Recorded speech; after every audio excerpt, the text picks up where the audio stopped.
right, so it has been a while since I've interviewed someone, and it's also been a while since I've interviewed anyone in person, which would be like 2 years ago from Just Be with Scotty G for all the listeners out there and viewers if you're watching on YouTube.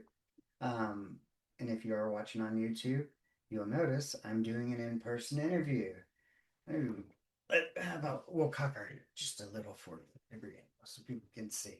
I'll do it too. And so, yeah, I'm out here representing Just Be with Scotty G for the viewers. Be authentic, they'll adjust, and I figured this was appropriate as I have my first in-person interview in my hometown, on my turf. And since I don't have a studio, my dad was gracious enough to loan us his place, and we got this nice little four top. So we're trying out something new, and I'm super stoked about it. Um, I have to get used to not necessarily looking at the camera. Um, so yeah, it's a little different, the in-person experience. Let's go. Asteroid of fear.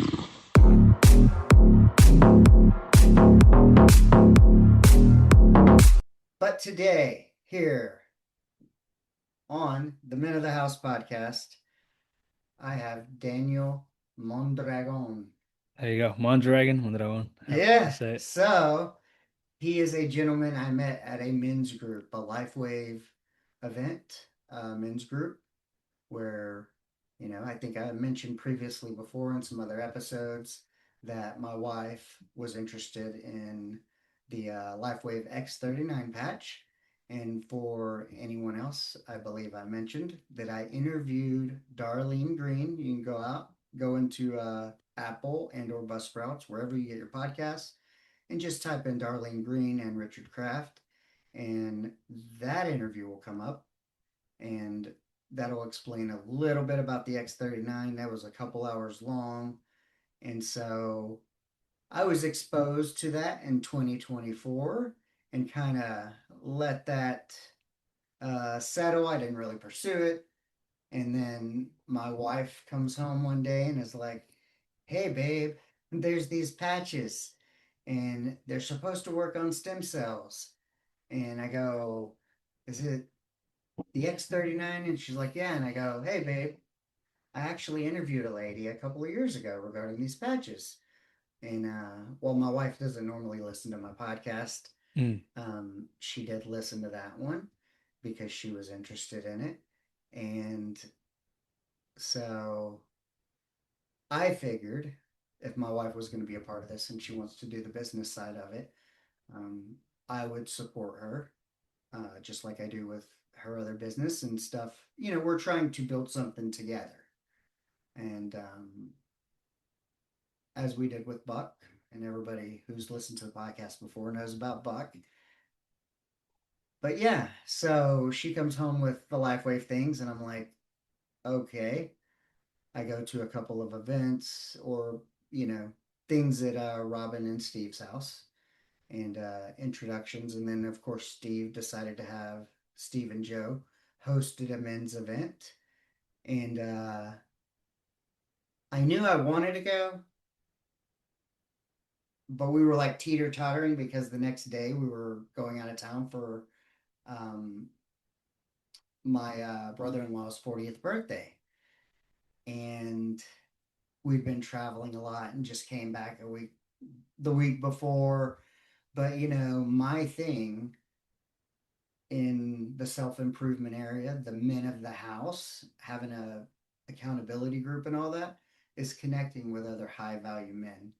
And so this was the perfect opportunity to connect with other high value men, people going in the same direction, people who want to better themselves.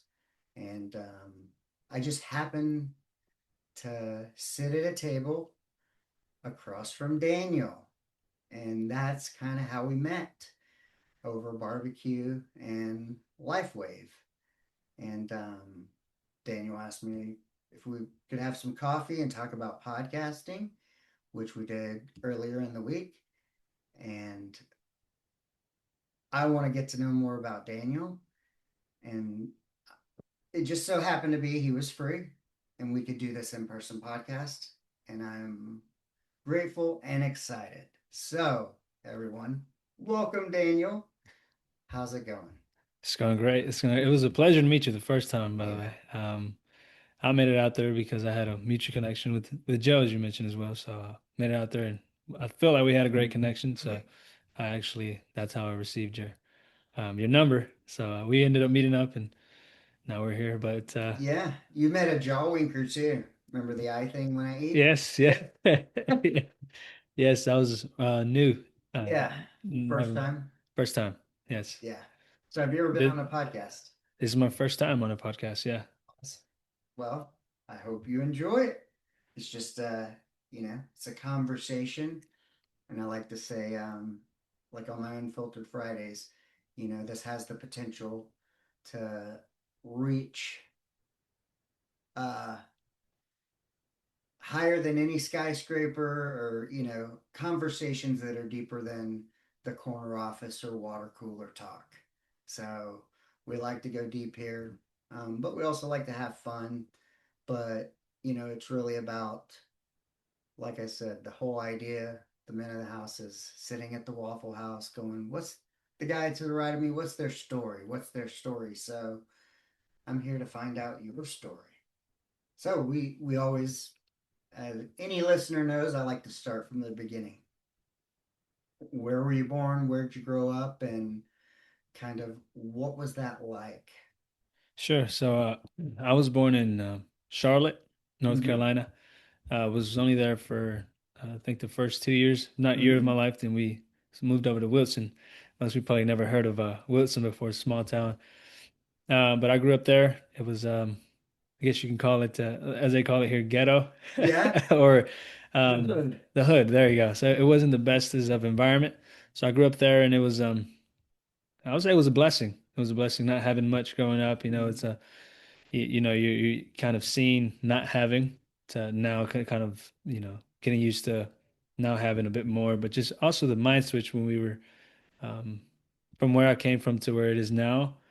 It's a blessing to be there to experience that because if you don't know really what lack is, you'll never be grateful. That's what I think. You never be grateful for what you could receive Yeah. in the Without future. well, without darkness, light means nothing. I agree. Yeah. Now, if you don't mind me asking, what's your ethnicity? I'm Mexican. Okay. So yeah, I'm born in the US. My parents were born in Mexico, so we're Latino. Yeah. Latino. Parents Mexican from Michoacan. Yeah, but And that's where we're from. we share that. Although my mom married a white man. Um, There you go. hence the last name, but I always say the problem with that is that, you know, you're 24, right? 24. 24, I'm 49. So some of the biggest differences is, when my mom and them moved here from San Antonio, um, it was more about assimilation. And so they didn't want to stick out. They didn't want to be different. It was about trying to blend in. And therefore, my mom and grandma and that side of the family spoke Spanish inside the house, but they never made an effort to teach me Spanish. And, because it was more about like, I guess probably like your parents, probably too. It's like hey, we're from Mexico, but we're having our child. He's going to be a resident, and we Sure. want him to be American and the American dream and be like an American. And, so I never learned Spanish. And my mom worked as an interpreter forever at the hospital. And Never taught you. no, and I always say, like, hey, Sure. I got gypped. I'm like, who, because my Yeah. joke is, who knew that Mexicans would be so popular in the US Yeah. 2025, or, all these years, how they provided the labor and whatnot. Yeah. But, culturally, it also makes a difference in family dynamics. how we're raised because, I've interviewed other Latinos and we talk about um, how they show love is different. Or, you know, your name is probably your worst feature in Spanish, and then they pick that out, and that's how, whether it's gordo or flaco Yeah. or, whatever it is, but it's different. And, similarly, I interviewed a family therapist not too long ago who grew up in El Paso, but some of her best friends were Latino, and that's what kind of pushed her into um, doing family therapy because when she would go to their house and see how they interacted versus when she came back home and realized how her family interacted and you know the difference of also we would always say white folks they stick their parents in the nursing home when it's time to age, and Latinos oftentimes we move in with grandma or grandma moves in with us and Sure. we take care of each other. And I love it. You got to make sure it's recording. Sometimes I always do. But you know, like I was telling you earlier, we have many generations in under the one roof. Um, and I enjoy it, but some people think of it and look at it different if they're from a different culture or maybe they don't know, but I know like in Asian culture and Latino culture, often you'll see multi generations within the same household. But so what was it like growing up? Like what were you said your parents are from Mexico. How did they assimilate or did they teach you Spanish? Did they Sure, yeah. So I do speak Spanish. All of us do, except for the youngest one. So it's five of us, oh where? four boys, one girl. So And where are you? I'm second oldest. So we all speak Spanish except for the last one. And the reason that is because my dad only speaks Spanish. So he doesn't speak full English. He's learning now, but he never spoke English growing up. So my parents would communicate in Spanish. Therefore, we had to learn it. So it was something that was always spoken in the home. We learned English because of school, obviously, Right. but it was definitely taught, definitely something that our parents wanted us to learn. So we all learned it. What else? What kind of expectations did they have like for the boys in the family? Sure, I tell this to everybody, but me and my older brother, we kind of raised the younger ones. Mhm. Parents were always working; they were always, providing and stuff like that. Both of them. My mom as well, always worked since I can remember. I think she still does to this day. I know she does to this day. Yeah. She went back. She owned a restaurant for a little while, so she was business minded. Um, she's done some direct sales as well, so she's Mhm. always been driven, right? A hustle. There you go. So. But yes, for us, it was always we need to take care of the younger ones. So I grew up pretty fast, and that's what I even tell my wife today. Is like, well, not today, but I used to tell her like, I just feel like we grew up very fast in our household. Is because for that reason, we had three younger ones that we took care of, kind of looked Yeah. after when parents were gone and stuff, and they were gone pretty often. So that's how I was growing up. I was more of the kid in the background, more of Mhm. the kid who was just there. So I fell in love with the sport, soccer, as I told you before. And that's where that came because I was just always in the background. That's what it felt like as being the second oldest, always having to take care of them. And then my brother, me and him were best friends, we were tight. And then he ended up getting into a relationship for 5 years. And that's when I found the love for soccer. I was young, I was like eight, 7 or 8. That's when I started and fell in love with it because I feel like I lost that relationship after he got into that relationship. It was his first relationship, so I understood afterwards, right? But Which older is he's 27 now. I'm 24, so he? about 3 years. Yeah, so that would make difference like when he started getting in the relationship like 11, 11 or 12 and maybe like kids who date in junior high or high school and become high school sweethearts and stuff. I think I want to say my mother and father-in-law started in high school and Wow.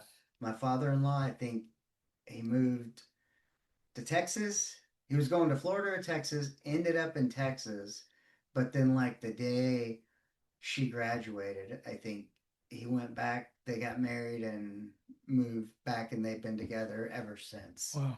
And so that's kind of what I was thinking of the relation thing. You were like 5 years. I'm like, wow, that is a long time. Yeah, did But it for a while. it does that it makes sense that, you and him being tight because of course men we know as we get in our own relationships and or marriage, your friends give you shit. They're like, hey, now you're not gonna see us anymore, and now you're not gonna hang out, or you're, whatever whipped and you don't hang out anymore. And Yeah. so Yeah, you so found soccer. yeah, at that age, I didn't really understand. I was Mm-hmm. still young. I was just a boy, so I didn't understand that he was. I didn't even understand it, but I just felt like, Right. it just felt like he just kind of said. That's how it felt at the moment. So then I found the sport, and I just completely fell in love with that.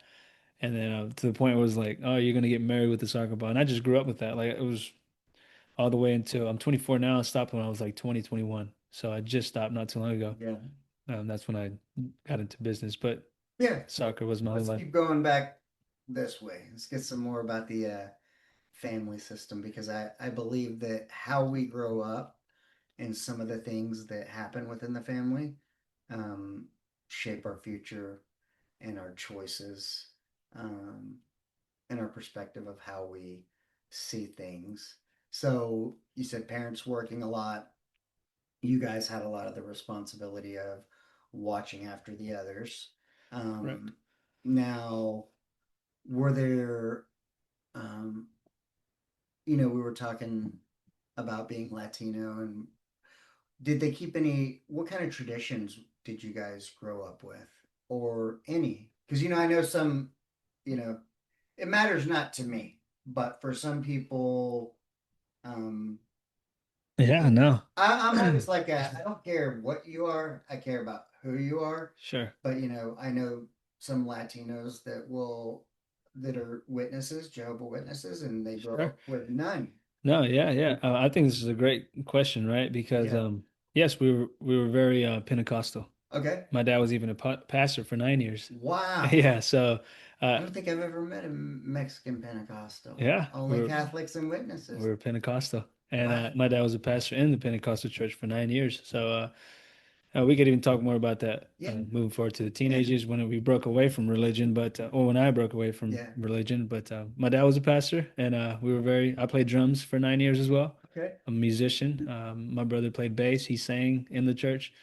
So we were part of the band for a very long time, And I loved the drums too. So it was almost like soccer, but soccer still had an upper hand. But Yeah. the instrument, the drums, is something that I really did enjoy as well. So y'all were uh so you had the Pentecostal religion, so that's gonna drive some morals, values, traditions, and whatnot. And then, of course, your parents being from Mexico. I don't know, I mean, they have Dia de los Muertos and stuff like that. Yes, But we didn't celebrate any of that. okay, Yes, what did they bring any of their traditions that they had in Mexico to you guys, or did y'all kind of do more American slash religious style? it was more of a religious style growing up. I felt like my parents were very reserved, meaning Yeah. the household family, and that was it. We didn't really hang out with a lot of even outside of the home family. It was very reserved. That's how it felt. And I feel like I did carry that for a long time, but very reserved, very religious household. Sometimes I would get upset that I couldn't go play. I was in a team, a soccer team, Yeah. and I couldn't go play because I had to be in church. I couldn't do certain things. I had to be in church. But that's how it was growing up. Yeah. But no, Wow. no traditions, none of that. It was more of a religious household, very strict. Very strict. Yeah. And me growing up in East Texas, it was my parents were not very strict. So even during the time, it was a big deal for my dad, who's white, to marry a Mexican, who my mom, and um, because East Texas during those times was very uh, racial. It was just different. And Um, so in terms of religion, my parents were like, look, there's a lot of religion here, and oftentimes, Mm, you know, a pastor would try to come by your house and talk to your mom or your parents about getting saved or something like that. And my mom was like, look, he's 10 years old. He he's been baptized, you know, because I got burned as a kid really bad and they didn't think I would make it. They go, but he when he's old enough to understand, he can make that choice for himself. But she was very kind of hands off because you had a white and a Mexican, a Baptist and a Catholic, in a very religious town. So they makes kind sense. of did their own thing. You know, we didn't really worship or practice. Um, some holidays, certain things, you know, I would go to the Catholic church or whatever. Food. Yeah. But, you know, Yeah. it was the weirdest thing to me was growing up in a place where there was so much religion, but, you know, my thing was is I didn't go a lot, but I did believe and I felt like I knew there was a God, but I didn't feel like it needed to be boxed into one of these categories. And then what I would see around me is like, you know, like your friends out drinking, trying to fornicate, pastor parties and stuff like that, and then going to church on Sunday and all is forgiven. Um, and I was, you know, I didn't go to church every Sunday, but I wasn't out there drinking and fornicating either. And so I can't, my view was like this very turned off. It was kind of like, I felt like it was very hypocritical. East Texas was, Mhm. you know, at that time. And so it was quite different, my acceptance of it, my understanding of it, you know. I always felt like my relationship with God, Jesus, was more personal and not communal. And I never felt the need to commune and or show off to prove to someone that I'm a believer. Um, but yeah, so very, very, very different. What was your experience growing up with um, a dad who was a pastor and a very religious household? Like, how did you how did you feel about the concept of like God and Yeah. I mean, I'm very grateful for it. I think I wouldn't change it if I could go back, because it's definitely part of who I am, right? As you okay, mentioned, I think it is true that everyone, if you really go back to your childhood, is it makes you who you are, all of it, 0 through 7. You know, and then you yeah, mentioned the other day you said 7 through 15 and mhm, 15 through 24, different phases. But I do believe that, so I would say I wouldn't change it. I think that it was great that my parents taught me about God, mhm, even though they taught me in a religious connotation, but still they taught me about, yeah, who God was, right? That there is a higher power, that there is something that's greater, a creator. And I still believe that to this day. It's just in a different way. Kind of like you mentioned, more relational. It's not a religious standpoint. I don't have anything against people who are well, you religions. have to think about like I was telling somebody like really this there's no way like with gravity and everything so specific like how could you explain it if any things were Yeah. slightly off.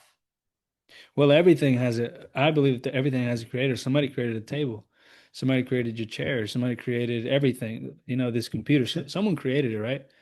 There's not one thing on this earth that wasn't created.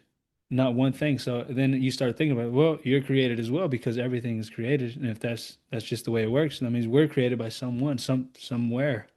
But we just that's always been a question. The question's always been, where did I come from and where am I going? That's been Yeah, the question since the dawn of civilization. It's the same questions. Where am I from and where am I going? No one knows. But there's a lot of different questions about a lot of speculations. And I've learned that through reading. I've read a lot. mhm, I started reading when I was 17, and that's really what changed everything for me. Was when I started reading at 17. I'm now 24, so it's been like around, I'll give it mhm. 7 years every day. I haven't stopped, just learning, and it's just a habit now. But Yeah. reading is what changed everything for me. So you were growing up in what years was your dad the pastor? Like around what Sure. ages? So I was, when he became pastor, it was from like around, I'll say 12 through,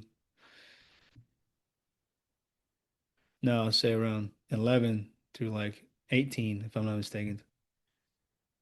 Yeah. Around there, or if not a little bit longer, Okay. So some 10, pretty 18. formative years. Now before that, so you were saying about what, 8 or 9, you picked up the soccer ball, you're doing that.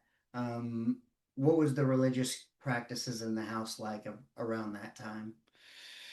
Sure. I mean, What, just goers, yeah. So participate, and also you said your dad only speaks Spanish, so did y'all go to Spanish only sermons or Spanish only, oh Spanish only. Yeah. wow, Yeah.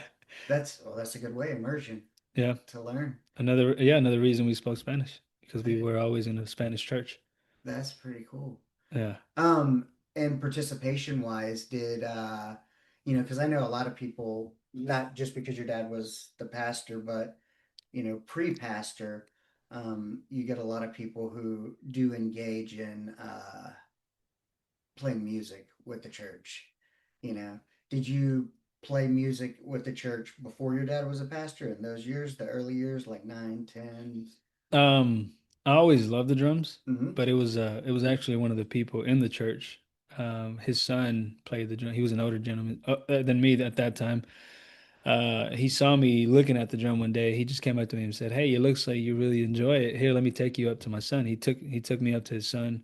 I was about I never played before my dad was already pastor, I think. Yeah, I think he was already pastor when I got introduced to the drum. And he introduced me to his son, and then the son started teaching me, and I picked it up very fast. It was just like natural. I just Yeah. picked it up, and then I fell in love with it ever since. And then I practiced it kind of like I practiced soccer because I was very into soccer, so I would practice so hard. Same thing with the drum. I practiced it very, very, very hard. I would watch videos. I would, Yeah. just Now, did play with you, it. when you picked up the soccer ball and whatnot, did you start off in like a little league? Yeah, I did. But most of the time I would walk to go find places to play at just because my dad was always working. My mom was always working. As I said, it was kind of in the, what you call it, the Yeah. hood to get. It was more, we didn't have much. So parents were always working. So I had to walk like 20, 30 minutes to find people to play with. And they were older people. Yeah. So it made me tougher because I was playing with the older folks in their 20s up. And I was like, what, say I was barely like 13 through 15 Yeah. around the time frame I was having to find places to play at. Now, I don't know much about North Carolina, but me being considerably older and the way things spread, um, and you mentioned the hood, was there any gang activity? There was, and I Did was, you have any, now were you ever pressured um, and or uh, jumped because you didn't want to participate? so I was a fighter. I was always an aggressive, angry, younger kid. So I was always fighting, but I never participated in the gang activities. I didn't really appreciate it. I didn't like it because they picked on people at that age. They picked on people who were less, Yeah. smaller. They were a lot. They weren't as big as Because they them. knew, They could yeah, take advantage of it, right? So I was that kid who never liked that. I never liked to see it, so I was always fighting, getting suspended. Just always talking back to the teacher. Even I was always an angry where kid. does that come from? I'm not sure. I told him. I talked to people about this. I told him because I heard something that says you can only connect the dots going backwards. Yeah, You can never connect them going like I forwards. told you. I realized my anger There we go. from the 7 year old. Yes, yes, just like that. So I did a lot of that. So I've always went backwards to see where that came from and just and it just I came to the realization it's just who I was. I was a kid who didn't like certain things, but I wasn't afraid to vocalize that. Even when my teachers, when they were like, I'll give you this example. If I'm having a conversation back here in class and the teacher says, "Hey, you can't talk in my classroom," and then I would always, I would even at that age, I would tell the teacher, "Well, who says I can't talk? If God gave me a mouth, you know." And I was always that kid who would just respond, but just always speaking my mind. Always, I didn't care what they thought. Kind of like your motto. You just before we started, you said, oh, your shirt says something. Yeah, be authentic, and they will adjust." And I was always that way. It was always like, "Hey, I don't care what you think. I'm gonna tell you how I think."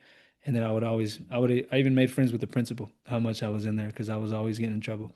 Now, did in terms of fighting, like so my dad, he was a Golden Glove boxer when he was young, and he fought while he was in the army. I think 98-11 was his record. Um, and Wow, yeah, he. But it was good. I was interested, like, I was born in 76. And so in the 80s, you had Bruce Lee and Chuck Mm, Norris. And so karate was kind of my thing. And I started wow. martial arts at a very young age and got a black belt and got second in nationals, first in regionals and stuff. But did you do any boxing or were you just self No. taught scrapper? Yeah, I was just a self-taught always just how many fights I would get into. But after I joined soccer, the anger was now transmitted into the field. So I would even tell my now wife, I would always tell her how every time I stepped into a field, I turned into something else. Like I would just feel like another version of myself would come out on that field.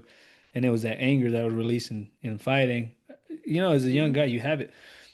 But I no longer fought because I would always release my anger in the sport. And maybe because I started playing soccer through anger. That And the thing was, is I talk about that me being 7 years old, and then like I think at 8, I started playing little league football, and so you're hitting people, makes you're sense. taking hits, and so and martial arts, of course, I started that um, at 8 or 9 because I got my black belt when I was 11, and then 12, and so that was the outlet for my anger. But now, when you stepped onto the soccer field, were you angry? Remember, it was because of my brother got into a relationship, so that was my way to, okay, well, this is Yeah, my new thing, right? So maybe it was. I mean, at that age, I don't really remember that much right. anymore, but I'm pretty sure it probably started because, well, this is my new place to cope, my new place to Yeah. release, and all of my energy started going there, and then Now, yeah. did you play angry? I Like, did you? did. If you saw me on the field, I was an angry player. I was a player who very physical, very What position? middle and winger both. Yeah. See, my school didn't have soccer, and so I never got to play it.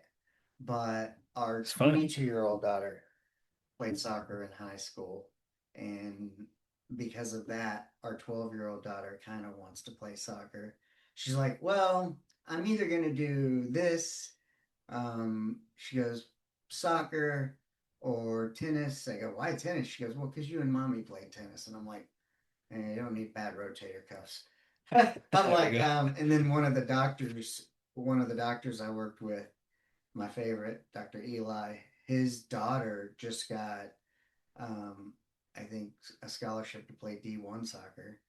Um, but she was playing all the time, and you know, Mm, when I took my daughter to see him, we were talking about some stuff and interests, soccer, this versus that, and he's like, I think soccer's good because it translates very well into other areas. If you're good absolutely. at soccer, um, that it can benefit you, whether it's other sports or there's something about that one that translates well into performance in other areas of your life, I guess.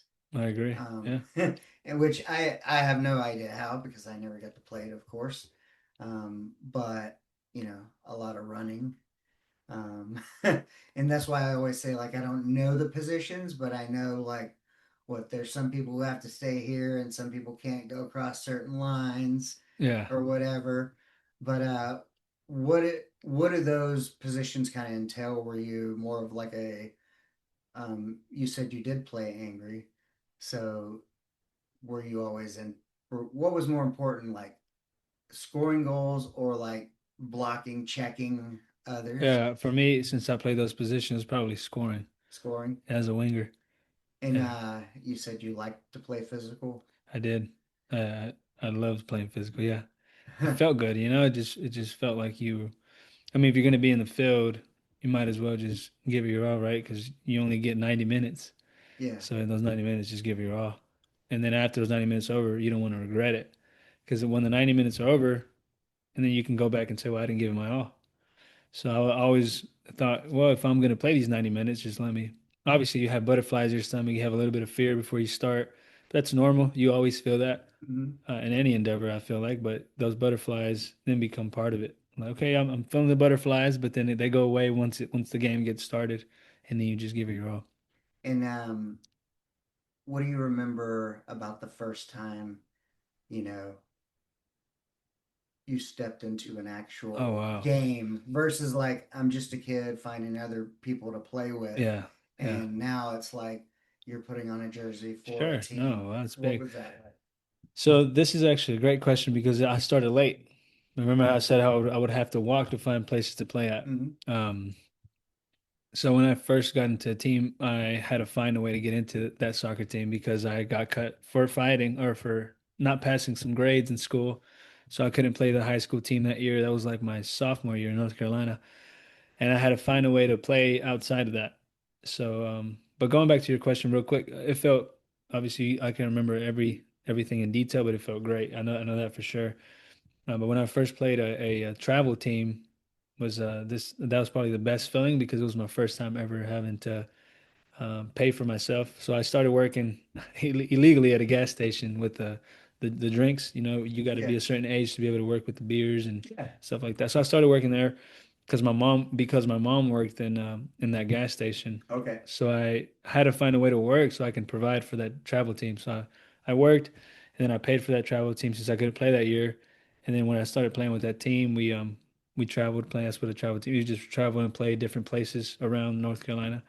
And that was one of the funnest moments that I can remember. That was very, very fun. Well, the crazy thing is um you love soccer that much, but why what what failed to translate for you to not do whatever it was you were doing that kept you from playing for school, you know, whether it was fighting grades, whatever.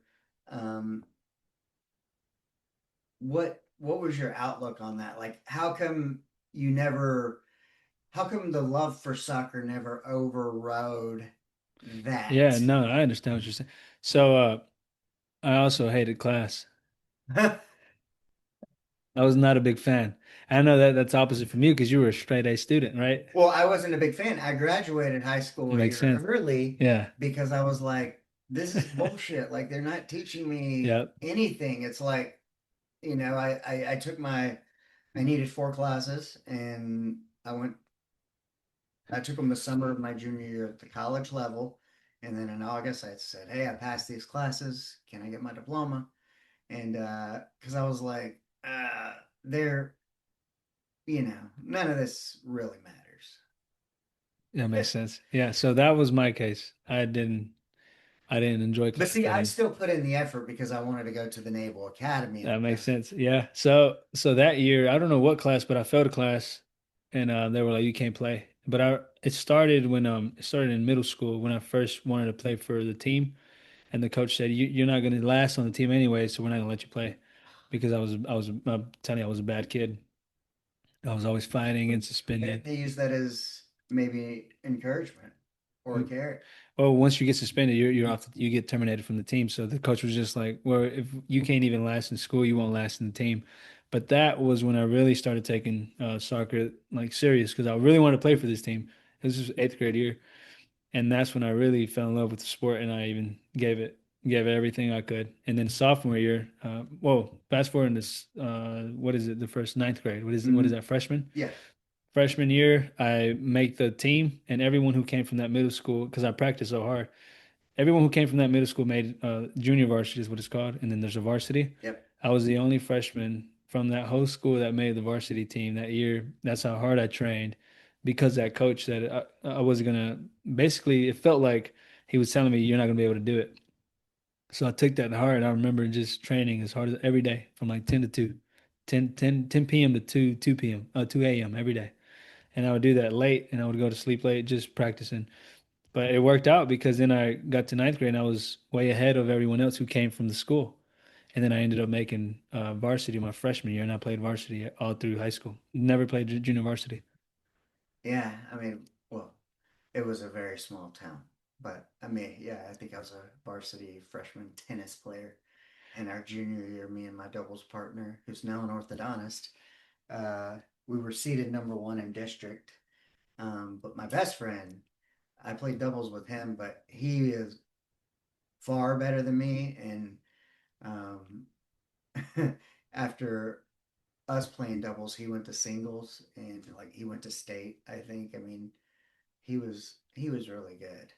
Um, but yeah, varsity. So you played varsity all those years, and Except for sophomore because I got kicked off for the grades. yeah. So I played travel that year, and then I came back junior year. I had 2 seasons junior year because that's when my junior year is when we moved down here to Texas. Oh wow. Yeah. Well, so what prompted the move? So I remember how I said my dad was, this is a little bit more personal, but my dad was a pastor Mm-hmm. at the church for 9 years. He ended up doing something with a member of the church. So he ended up giving up his position for something that happened. Yeah, as you probably, it's a lady friend. Um, and then he did that more than once. So he finally got kicked out of the house. My mom said, "Hey, if we want to start over, we have to move." So we had family down here in Texas. So we ended up making that big 19-hour move, start from scratch at the age of 17. So that's when everything ended up changing. And I would say it was a blessing because we came to a different environment. Most of the people that I grew up with are either in jail Yeah. or some of them dead, some of them not doing the greatest, right?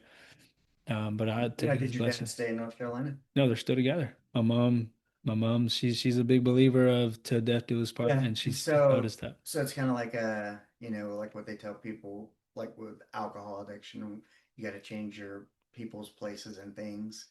And so kind of like your mom going, we need a fresh start. Now, you said what years did she own the restaurant?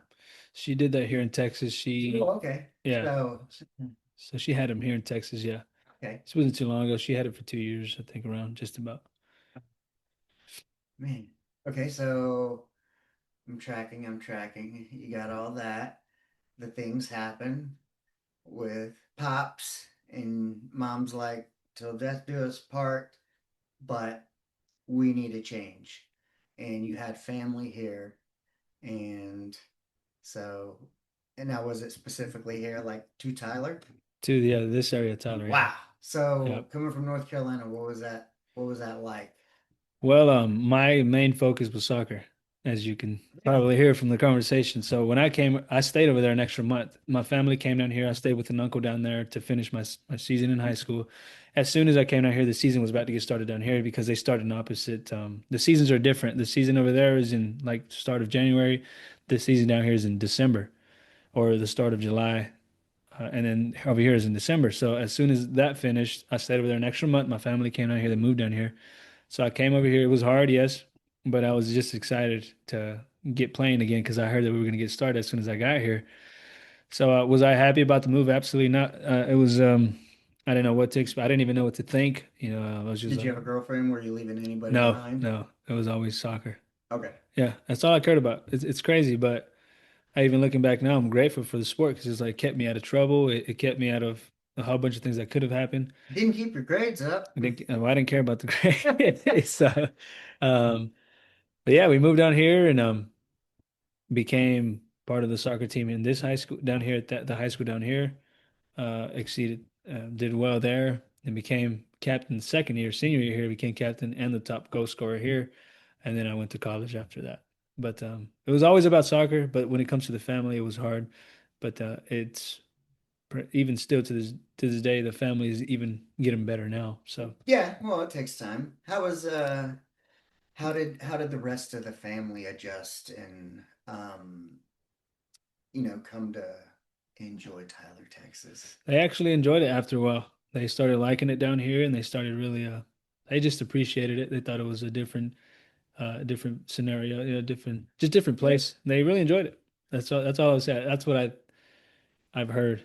Yeah, That they that's really what enjoyed you've it. heard. Yeah, and that's what I felt too. I really enjoyed it myself after a while. Now, did that did how did the move change the family dynamics, if it did at all, whether between your relationships with your siblings or your parents? Did any of your siblings, you know, uh, thrive as a result of the move, or Sure.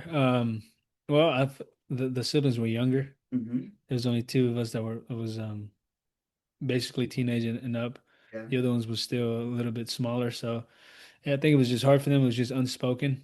We didn't even speak about the whole situation. We just made the move, and it was just unspoken about. So um, we just had to cope with it. That's how our family coped with it. They didn't even talk about it, and they just got through it that way. sounds like a Mexican family. We That's don't talk exactly about what it. that's exactly what it sounds like. That's exactly what it was. Yeah, no, for sure.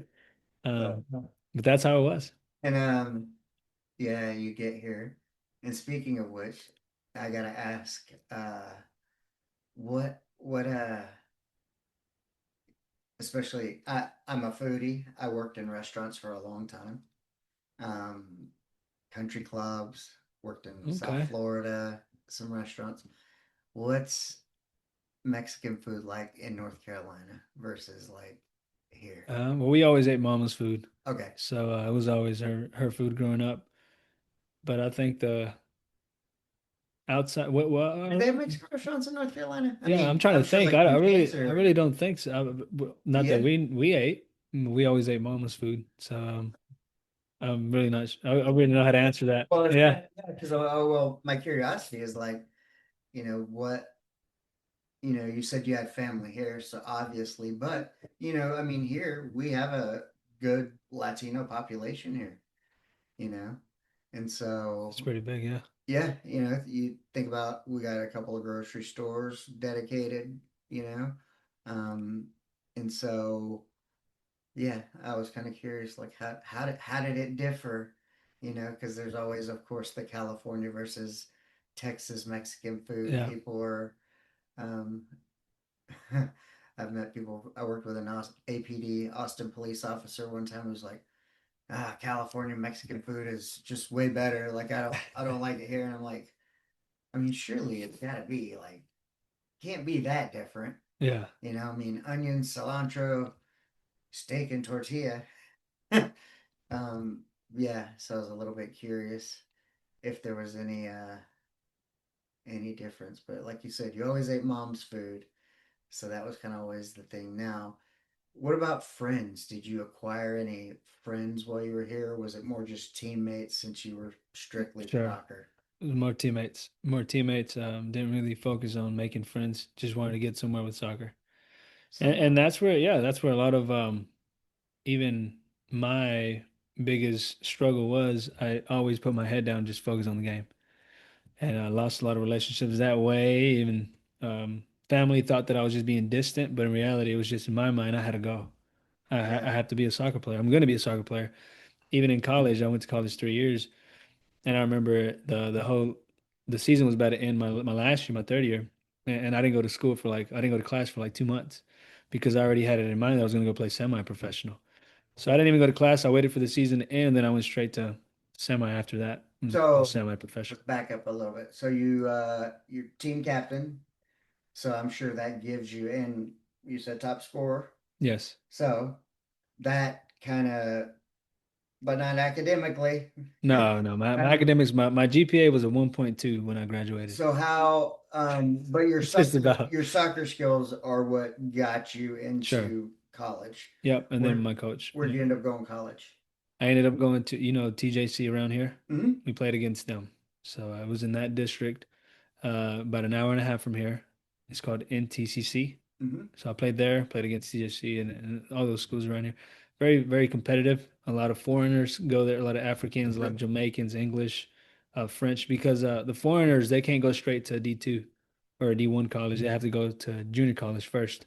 So playing against that made my I didn't know that. yeah. So there was I had French teammates, I had Spanish teammates, I had Portuguese teammates all around the world just come down here just so they can get a last shot at the sport. And Now they in this school is like very like D1 junior college is very competitive. integrated into soccer because Yes, yes. yeah, I mean, like growing up here, like I knew I was had TJC, and Mm. I've taken courses there and stuff, but um, I never really paid attention to sports until probably when I was a martial arts person, so I love like UFC and whatnot, Oh yeah, same. and so I never. It wasn't until people would be like,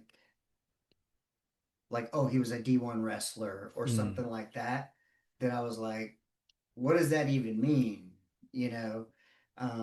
In terms of levels Sure. of, and how people select certain schools that they go to, or, that they have programs that are, Mm. like TJC, I think was a big like tennis school. Yeah, everything about TSC is good. They're good at everything. Really? Very good program. Oh yes. Best soccer team in the whole district that I played at. They were always Holy number one. To this day, they're always number one. man, They're it's really wild. good. There's an actor, Shea Wiggins. Um, you would know him if you saw him. He's been in a lot of stuff, but when I look up his bio, because I'm always interested in the person like behind the character, Yeah. and he went to TJC, and he said he loved it. And it's crazy because like me growing up here and graduating high school a year early, I mean, I took the classes I needed to graduate at TJC. But my idea in 1993 was I need to get out of here as fast as Sure. possible. 94, and so I joined the Navy at 17. Wow. I had my parents sign, and then I Yeah. had my 19th birthday in Japan, and so it's different. But when I hear other people who come to TJC, you grow up here, you're like, no, that's the common thing. It's like going to the 13th grade. You don't want to go there. But people who come from the outside, you learn that it's a good school. And, you know, they have some Yeah. esteemed programs. Well, it's the program. The person who I've heard the person who created it made it a successful program. It always starts with a mind, a positive and a great mind who starts a program, and then it carries that legacy. So TJC had a great mind who started it, and it's carried on that legacy ever since. The program wouldn't be that program if it wasn't for that gentleman who created the program. Forgot his name, but he created it that way, and now the program is so successful overall because of that one person who made it that way. I met a guy somewhere who his wife was a program or uh, a coach at TJC for something. And I was like, and he was talking about how big of a deal it was. It's huge. I mean, straight foreigners, and they only recruit the best players, Wow. and they barely recruit from the Texas. They only get foreigners. Like they get most foreigners. There's probably like one or two Texans playing in all the TJC. The rest of them are English, Jamaican, all that stuff. At least when I played. Wow. Yeah, they're good. They're really good. Man, Yeah, that is that kind of makes me feel, it gives me a little bit of a sense of pride. they should. Yeah, No. yeah, yeah, because I mean, I've seen, because of our age difference, I've seen where UT used to be only a third and fourth year school when my dad went there. Like your options were you go to TJC and then you do years 3 and 4 at UT. They didn't even offer the first 2 years. Mm, And now here we are, they're building a medical school. When I was in graduate school, they were putting up the pharmacy school and program, mm. and because every Saturday and Sunday when I was at the library, they were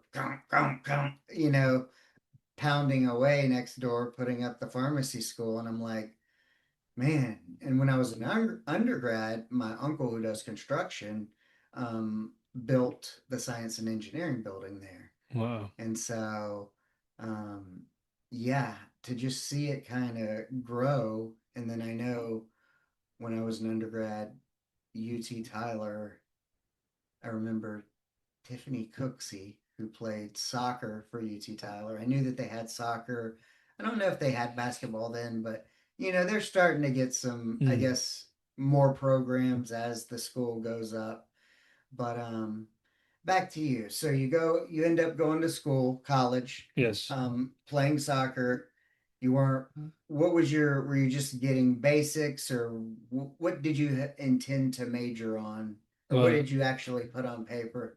sure. I did. I put psychology and I think it was psychology and nutrition. I didn't start there, but I loved psychology because I started reading a whole bunch of books at that age as well. Or a little bit earlier before that. I think I was like 17, 18 when I started reading, What kind of books as I were they? mentioned. More self-development, self-help books. And what drew you to that? Oh man. Why those kinds of books? Because I was I was always interested seeking. in the military. Yeah. So, and I knew I was going to go in the military. So for me, a lot of my books I read were like Force Recon Diary Yeah. 69, Force Sure. Recon Diary 70.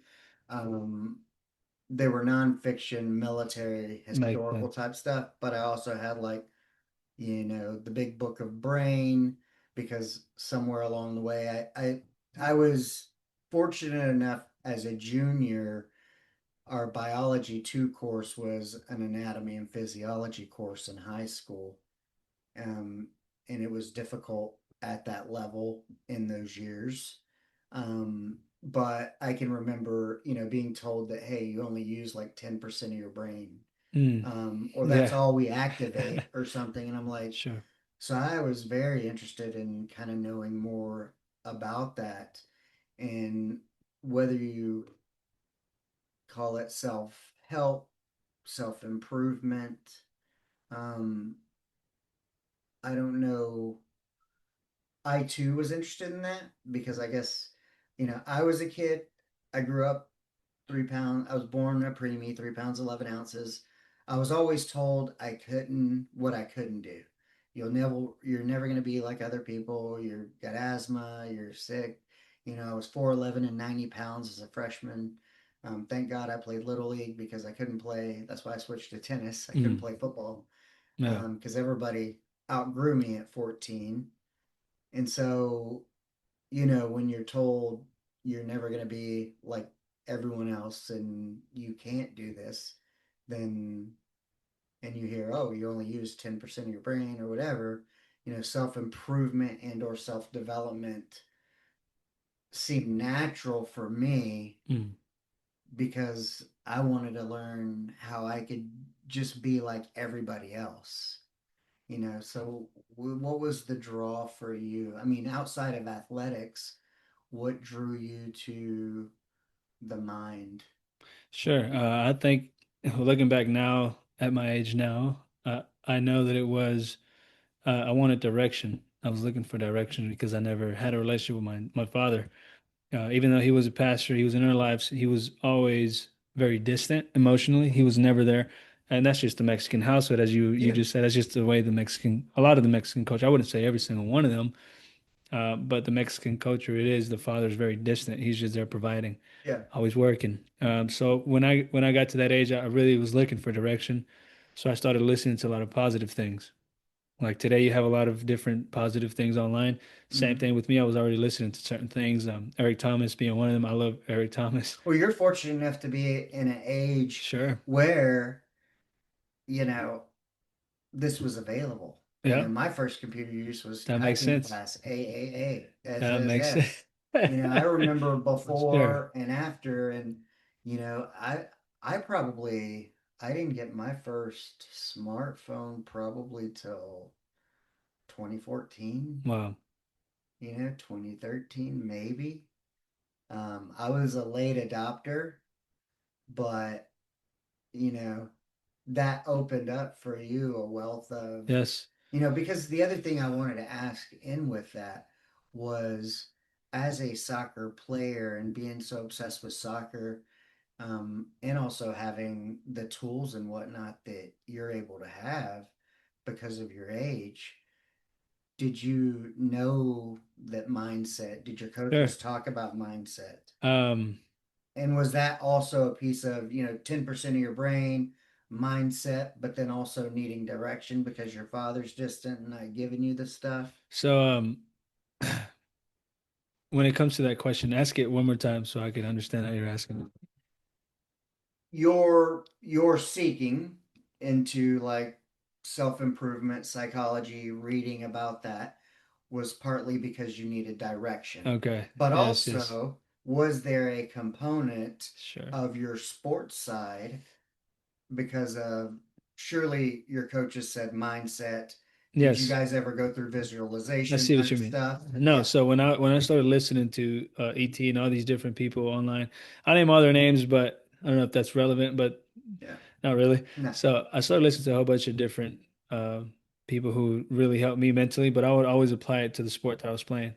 So then they mentioned a book, and then I was like, well, I need to start reading. All these people always talk about you got to read. You yeah, have to read. If you don't read, you won't get any. And I always heard that. So I kept hearing the same book everywhere that I listened. I was like, man, I have to get it. You might know the book if I said it. It's Napoleon Hill, Think and Grow Rich, my favorite book of all time. And I just fell in love with the first book I read was David Goggins' You Can't Hurt Me. yeah, That was the first book I read, and that book opened up a whole world for me of self-development. And I was like, okay, this guy's talking about the mind that way, and I'm learning about it here. And then another gentleman, that's when he named Think and Grow Rich. I was like, I gotta buy it. I yeah. bought it, and that was when I read that book, everything changed for me. God, I need to get that book. I haven't Everything. read it, but I've heard Oh man, Napoleon Hill a billion times of the podcasts I that's what listen I'm to. saying. So Napoleon Hill, he has actually created the most millionaires in today's world since he's wrote the book. Yeah, So that book has created more millionaires and more successful people than any other book. And I kept hearing that, and then not only from these people, but from a whole bunch of other people. And if you read a lot of books, you start noticing that they all reference that book. So I was like, this is a great book. But I think that's why I believe in I believe in something higher because I felt like when I started seeking, which the Bible says, you hmm, ask, you shall receive, you seek, you shall find, you knock, and it shall be opened unto you. And I was always asking, and I was always asking. And then I felt like something started guiding me. Something started guiding me. Okay, read this. And then I would pay attention to it though. I learned how to pay attention to that voice, that intuition, that higher power, the spirit inside of you. I started listening to it. I was like, okay, well, if I'm feeling this way, I'm going to read it.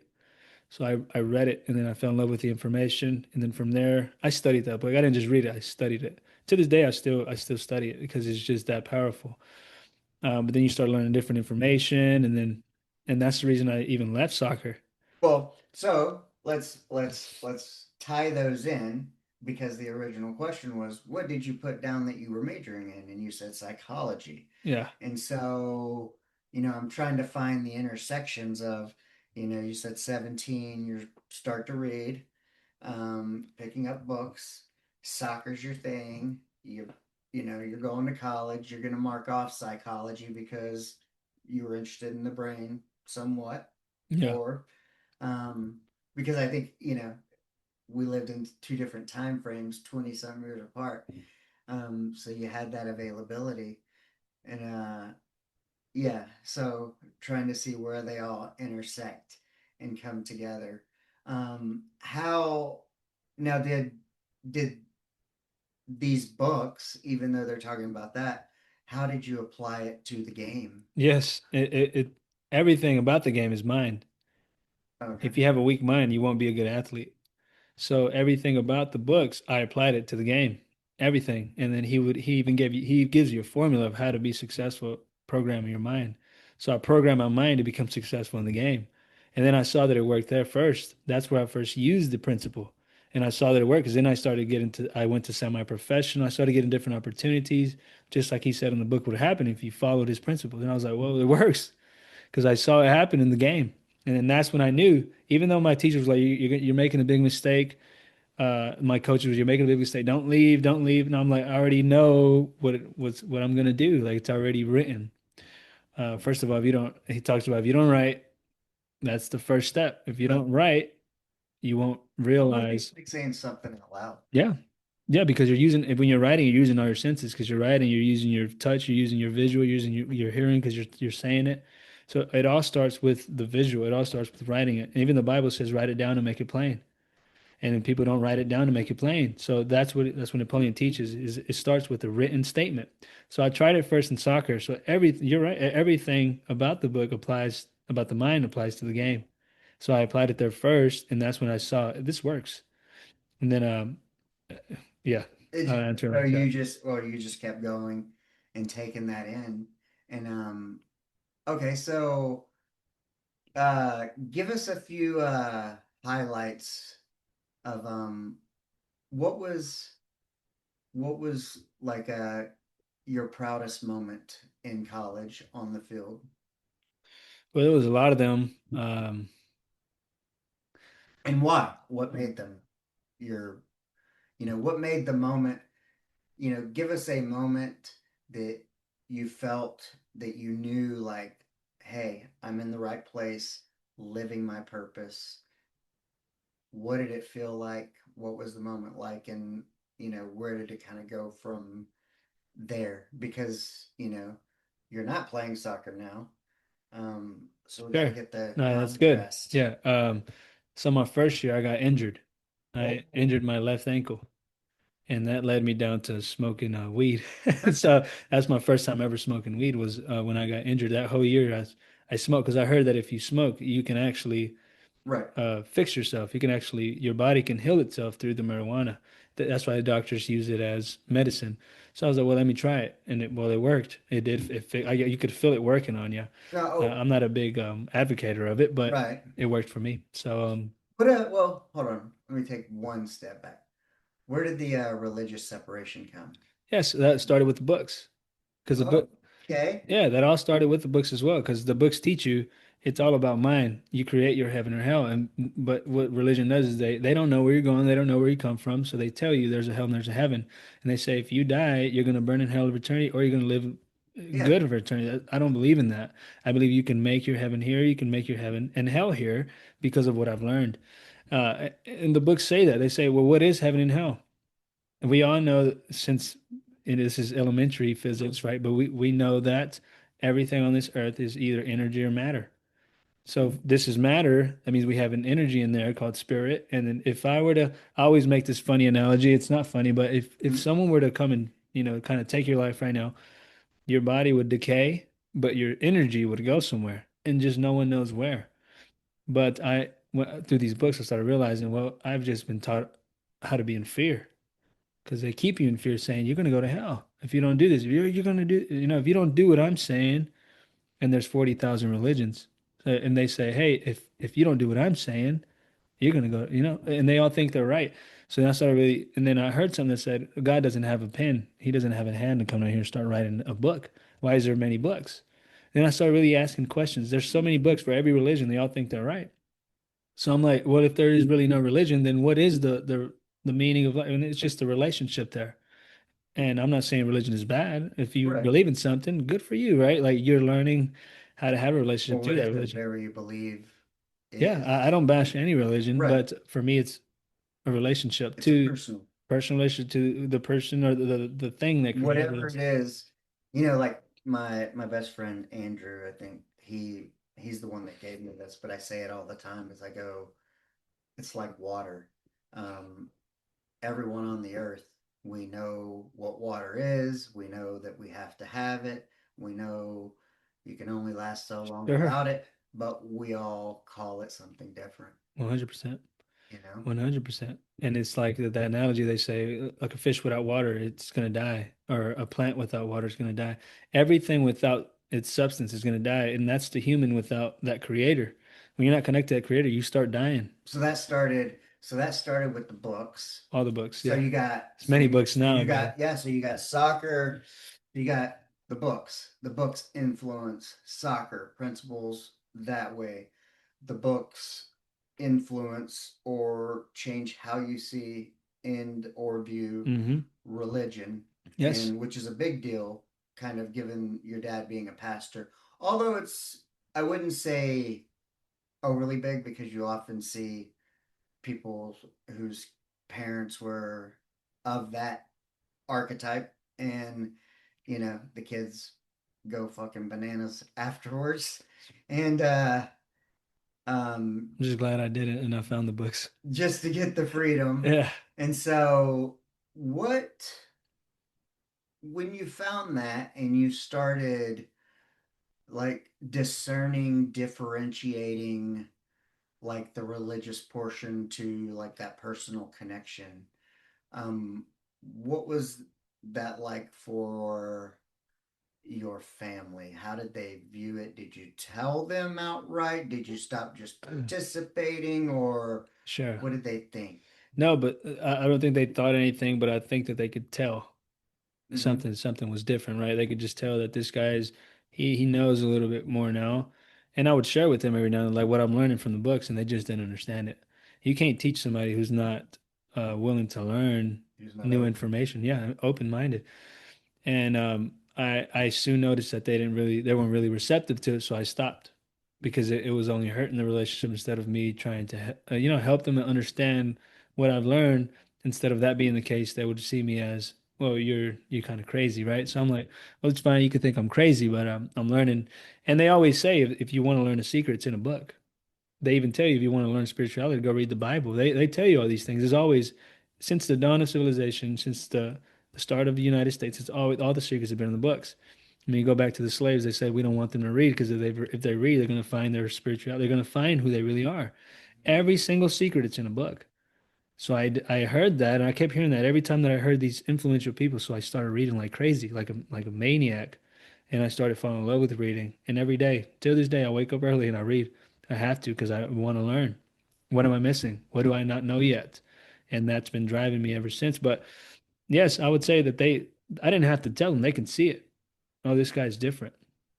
He has a mind of his own. And once you find out you have a mind of your own, you can't be controlled by anyone and anything, right? And there's somebody who's higher than you who guides you. You seek and you shall find. You knock and it shall be open. And then he literally guides you through your. Now I'm a very big believer in the subconscious mind. Through your subconscious mind, he guides you. That's your higher power. When you're sleeping, your heart's beating. When you're sleeping, your hair's still growing. Even though you shaved the night before, it's still growing. But you're not consciously growing your hair. It's your subconscious growing that. You're not making your heart beat. It's your subconscious mind With keeping almost your like heartbeat. Chase Hughes, he Yes, always says, um, like as he talks about goals and stuff, he goes, like him and Andrew Bustamante, uh, the reason like the CIA and whatever their focus in psychology is so heavy is because regardless of what's between your legs or what language you speak or what, you know, country you're in, our brains are anatomically and physiologically the same. Language was the last thing to develop for us. And that's why he says, um, he's like, he's a big believer in like vision boards, I guess. I wouldn't say believer, but I'm saying um, I have one. promoter of Yeah, like I vision have one. boards. I have one too. I have I a agree with digital him. one on my phone. But he says because language was the last thing to develop in our brains, um, when you said subconscious, he's like, it's, you know, like an animal. We're like primates. And that's how they use these principles of going, no matter where you are on Earth, the brains are the same. They're made the same way. The language is different. He goes, so like, you would how would you tell your goals to a dog? They don't understand English. You would Yep. show them via picture or gesture and stuff like that. And so, and he said the same thing about like your subconscious mind. He's like, you know, you could get well dressed up, go into a job interview, and maybe fucking nail it. But then the person doesn't hire you, and he goes, because maybe back home you got a sink full of dishes, your laundry's all bunched up and jacked up, you didn't fold it. It's like you're really a mess over there. And that energy comes out and people could sense it. They just may be like, it's something they can't put their finger on, but they know like it made a difference that they didn't want to hire you. And so talking about how deep some of your subconscious Yes, things will show up.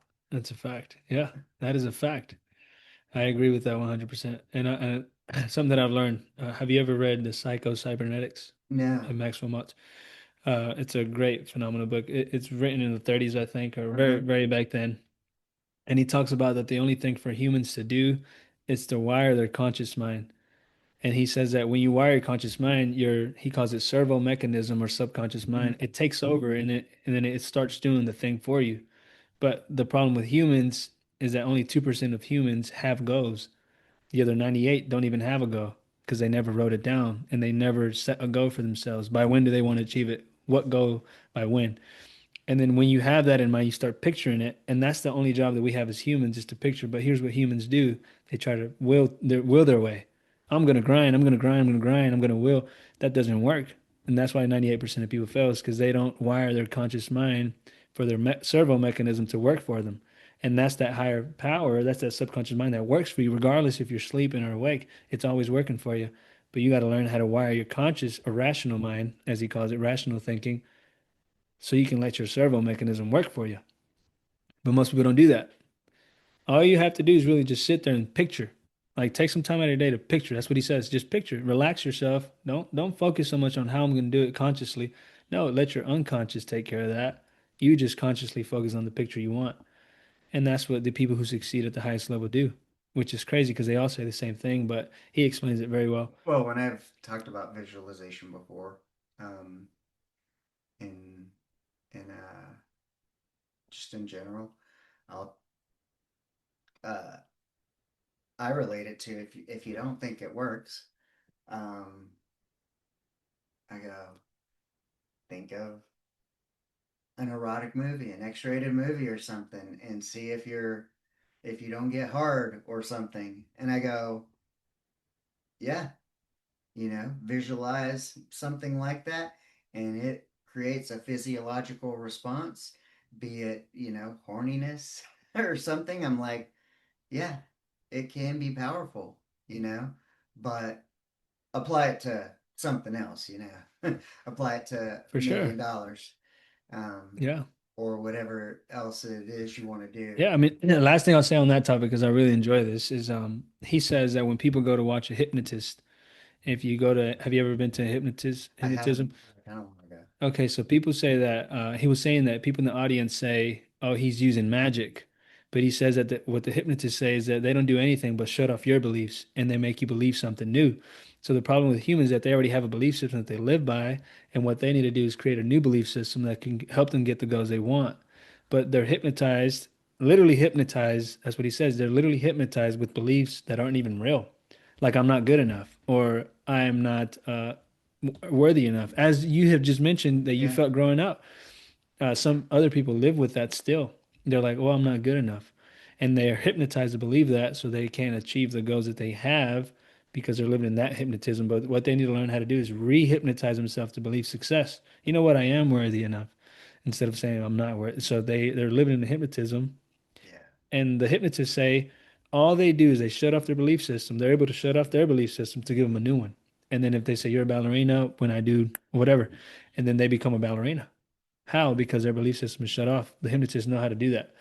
We can be our own hypnotist, is what he says. And it's true. And that's what successful people do. That's what I got to figure out how to hypnotize myself. Well, it's But on the books. well, because Chase Hughes, he's big on. He said I want like to meet Chase Hughes. Who is this? he's worked with UFC fighters, and he said Wow. like I guess whatever, like you have a keyword or something or whatever he did, and they were like the trainers, whoever noticed, they were like he just like almost like this person turned into a Yes, whole different person during the absolutely. fight. And yeah, he I was like, but he's always said some other stuff. They talk about like people with smooth, like there's signs of who's easily hypnotizable, who's not, whatever. Um, but he talks about, can you be hypnotized to kill someone? And he's like, yes, they could. Um, but yeah, it's very. there was a documentary on a principal who was hypnotizing some of the students. I don't know if you've seen it. Wow, no. And it was in Florida, and to help them get past certain things.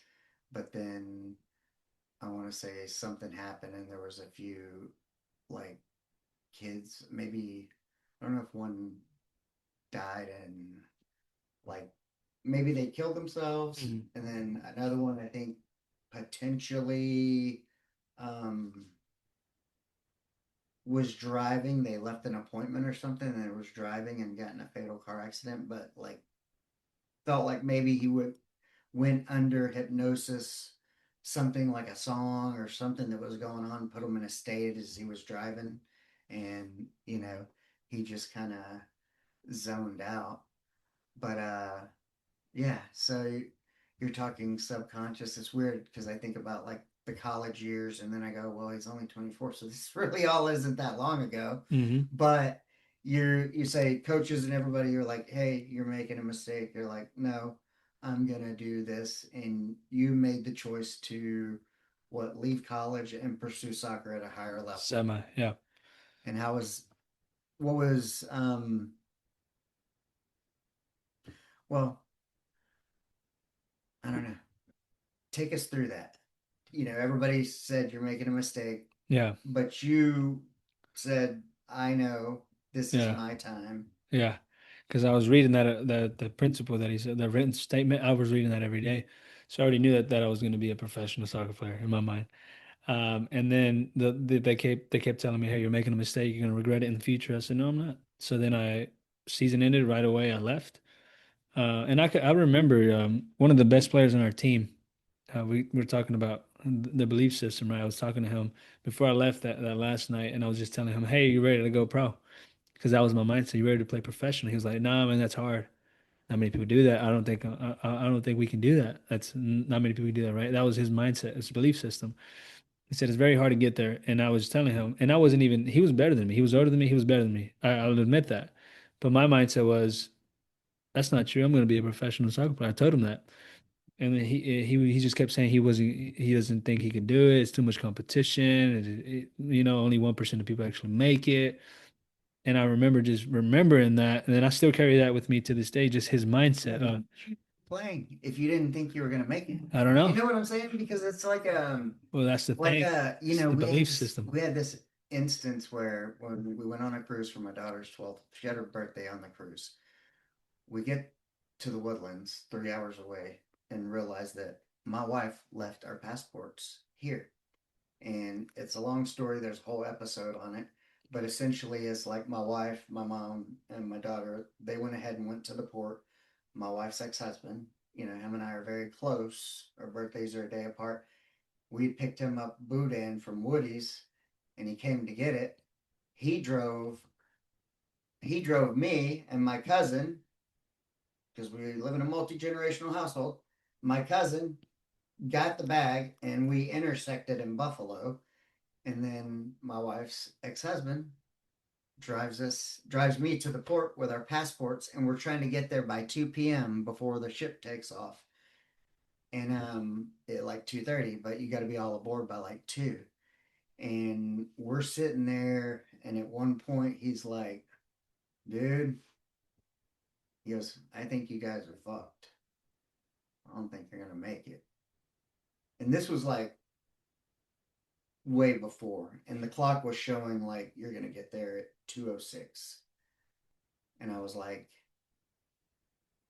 I don't even put that out there. I said, I don't want to hear nothing about it. I go, don't even put that out there. We're going to make it. And we made it. And, I had to piss in my Stanley Cup that eventually got tossed, you know. Not this one. Not this one. This one's a Yeti. That's why I got a There new we go. Yeti. But, you know, we made it like barely in the nick of time, and it was kind of like when we hit like downtown Houston, it pops up and goes save 16 minutes. I'm like, fuck yeah. And it rerouted us, and but then added 5 minutes, to the clock, I was like, I don't know, we're saving 16, and now our arrival went from 2:01 to 2:06, but we got there. And I was like, yes, I was praying, believing, visualizing, but because there was a motorcycle rally that weekend in Galveston, lots of traffic. Houston is like, how many things had to line up to make that happen? Perfection.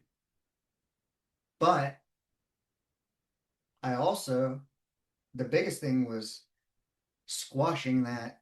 Don't even put it out there that We're gonna make that we're it. not going to make it. Yeah, I'm only going because I believe we can make it, you know? that's the way life works. And so when you're Yeah, talking about like, you know, you got a guy who's better than you and you're like, I don't know. It's yeah, like you can't even no, that can't be an option, yep, you know? exactly. Yeah. So I remember to this day I carry that conversation. Like it was just the way he thought. He probably didn't make it. But I went on to play semi, and then I played with a professional player. You probably might know him. His name is Clint Dempsey. Played with him for a little bit. Then I got cut from there, and that's when I was through the books and all these different things. I was already falling in love with people because I was like, when you read, you start learning who people are and how people Yeah. work because you start. First of all, you realize everyone's unique. There's only going to be there only has ever been one me. Only will ever be one me. There's never going to be a replica. Same thing with you. There's only ever been one of you to this point. There's only ever going to be one of you. And when you start learning that through these books, it's like, wow, everyone's unique and they don't even know how unique they are. I want to help people find out how unique they are. And that's where my I think purpose came from. I found out what it was. But I asked myself, do I really want to just entertain people or do I want to help people? Because soccer's entertainment. You're scoring a goal and you're in the camera. Yeah. Well, Do I want to entertain people or do I want to help people? okay, let's back up 1 second for the let's hear about the semi-pro. What was that like? It was fun. It was good. I met a lot So of new you people. so you left, and how I does that even work? How do you, I mean, I know like packed up and left. I know like there's feeder teams like in the minor leagues or whatever for Yes. baseball. That, I didn't know this for a long time, but I think what Yeah. like you go to certain teams and these people play and they're kind of setting them up for the big leagues. Yes. Is it That was the similar? same here in Texas. Okay. So I had to drive. I had an old Honda, a beat up Honda. Yeah. I would have to drive from here to Dallas, and I made it work. I don't know how. Like, just like you kind of said just before, don't even say that we're gonna make it. The thought did come. My car might break down on the way. Yeah. Sometimes I'm like, don't even say that. Let's go. We're gonna make it. Trader Joe's And did we it too went. one time in my car. Actually, something happened like this switch. I made it to the interview, and then when I got done with the interview, it's like it didn't want to start or There we go. something. That's funny. Yeah. Not funny, but Yeah, that's it's how it the works. deal. Yeah. Yeah, it is wild. But yeah, so you start playing semi-pro. What was that? I mean, what was the caliber difference from college to semi-pro? I would say it was not the biggest difference because I'm playing with older people in college. Yeah. I'm telling you, they came from France, Spain. There's a lot of quality there already. A lot older than I was. I think there was 27-year-olds. I Mhm. was 19. So it was a very big difference. The French were like 26, 27. They were older than I was. So when I got to semi-pro, some of them were younger than the people I played with at college.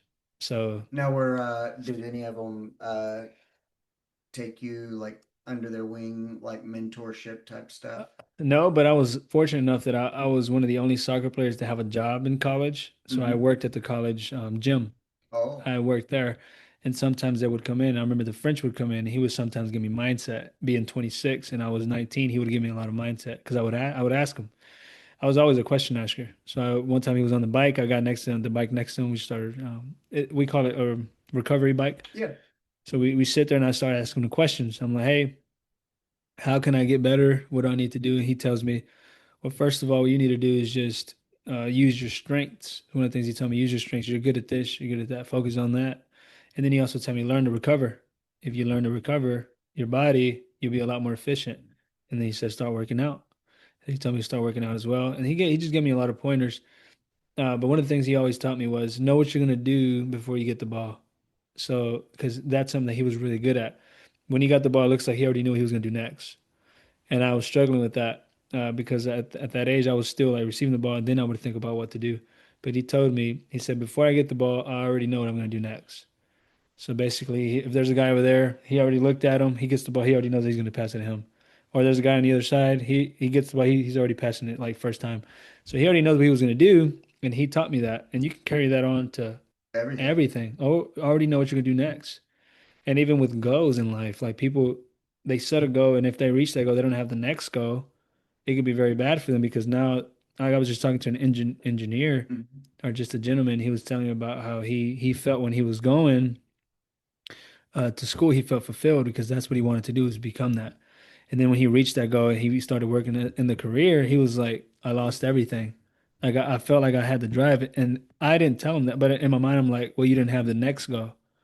The part of the enjoyment was the process, was the goal, Yes. was reaching that goal. And then when you reached it, you didn't have the next one. So that is what hurt. That Well, is what hurt you. I've always kind of felt similar in that um, I don't know if it's how we're raised or how I was raised, but you know, we're both come from competitive backgrounds, and so it's like you're always reaching, but sometimes you spend so much time reaching for the top of the ladder that you forget that the view you forget to enjoy the view along the rungs you're at. I think of like a cell phone tower or something like Hmm. you're climbing the ladder. The goal is up here, but you know, so we often just we're trying to get to the top, but we forget to like stop and pause and look around and go, you know, how do you know that, unless you've been there. It's like downtown Austin, the hospital when I worked in the ER, there's no windows or anything. And then sometimes a patient would leave something. And I remember one time like taking it up to their room or taking something up ahead of time. They were getting assigned to a room on like the ninth floor or something. And when I took something up there, you can out the window is like a perfect view of the football stadium. Mm. That if you were in that room, you could sit and watch UT play a game. And I was like, but you never know unless you take a moment and stop and look around.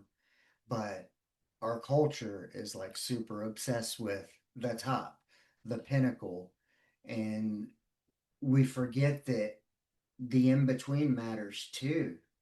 And that, you know, even Well, though the top may be the goal, yeah. sometimes you might find that you actually enjoy it a couple of rungs down. Yes, I've actually gotten to meet a lot of successful people. I agree with that. I've gotten to meet a lot of successful people when it comes to finances. Mm-hmm. So, are successful just also reaching their goals. That's what success really is, right? But they always say, believe it or not, the most enjoyable part is the process. And I'm like, wow, that makes a lot of sense. He said, yeah, that is the most enjoyable. If I could go back and do it all over, I'd do it again. Because he said that was, you can feel the adrenaline, you can feel the process. It's like, well, you're struggling, you don't have it yet. You're hungry. That's what he Yeah. calls it. You're hungry. Is you can see you're hungry the whole time, but then you reach the goal and it's like, well, I already did it. If you don't have the next one, because then if you have the next goal, now same hunger still applies to that. Now you can use that same hunger you had here. Now you can use the same hunger for the next goal. How do you take a Navy SEAL style and go like not only a second goal but a contingency plan? Like, when you were saying the guy he knew what he was going to do when he got the ball. Now he had multiple options, right? He probably had that plus a backup. Hey, I'm going to do this, but hey, if I plan to pass it here, but if somebody steps in between it, here's my secondary. It's like, I guess when they went to kill Bin Laden, they had contingencies for a helicopter crash, and a damn helicopter did crash. Mhm. you know, so it's like when you're talking about that next goal, um, do you focus on specifically one thing, or do you even create like an alternative? Like, well, possibly this way, possibly this way? Um, or do you believe in kind of leaving a little bit of room? Have you ever heard the phrase that the path illuminates as you walk it? You don't really know. Sometimes you may not know the next right thing, Yeah. but it's not revealed to you until a certain point of the process. Sure. No, yeah, I see what you're saying, but no, I have one goal. One goal that I mean, let's just say a financial goal. Let's say Mhm. 50,000. Oh, I want to make $50,000, right? That $50,000 is the goal. When I reach that 50, I'm getting close to reaching that. Okay, well, let's make it 100,000 now. So when you reach that 50,000, now you have something else to strive for. When it comes to soccer, it could have been, oh, I want to score 3 goals this week. If I score 3 goals this week, okay, what do I want to do next week? And then I have a next goal and the next goal, and it's always that one goal that I'm focusing on. I focus on that goal until I reach it. I already have the next one set when I'm getting close to it. But if you don't, even in finances, say it's 50,000, and then you're in 40,000, then you reach 50,000. Now you have nothing to aim for. Now you're like, well, I've reached 50,000. Now what?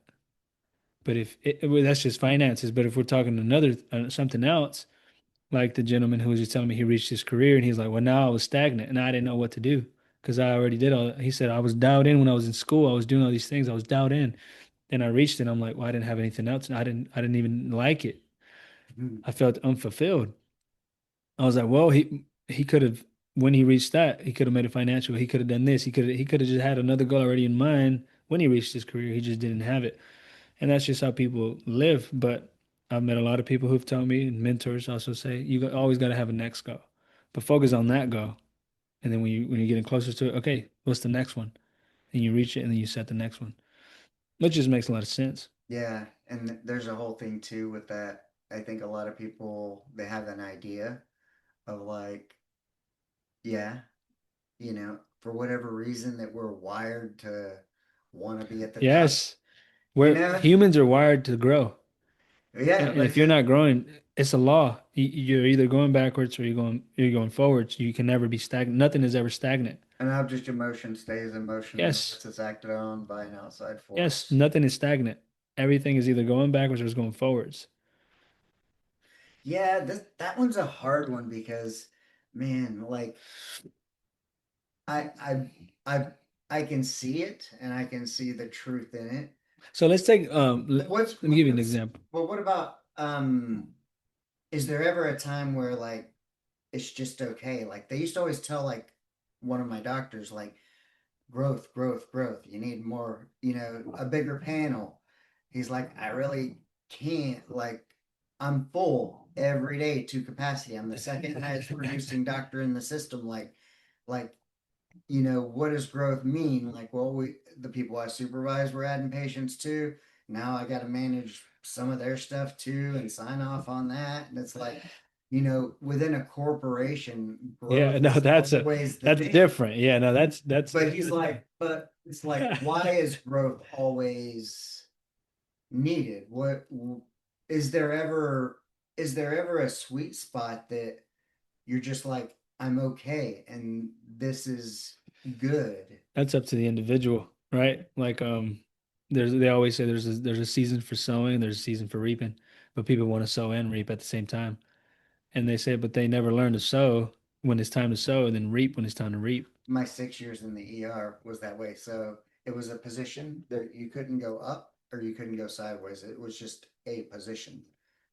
And at the time, my angst was stirring and I had no idea what it meant.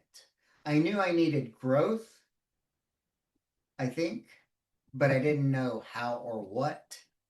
And my wife was like, well, why don't you apply to the master's program? And I was like, because I don't really like school and I don't want a Mhm. master's.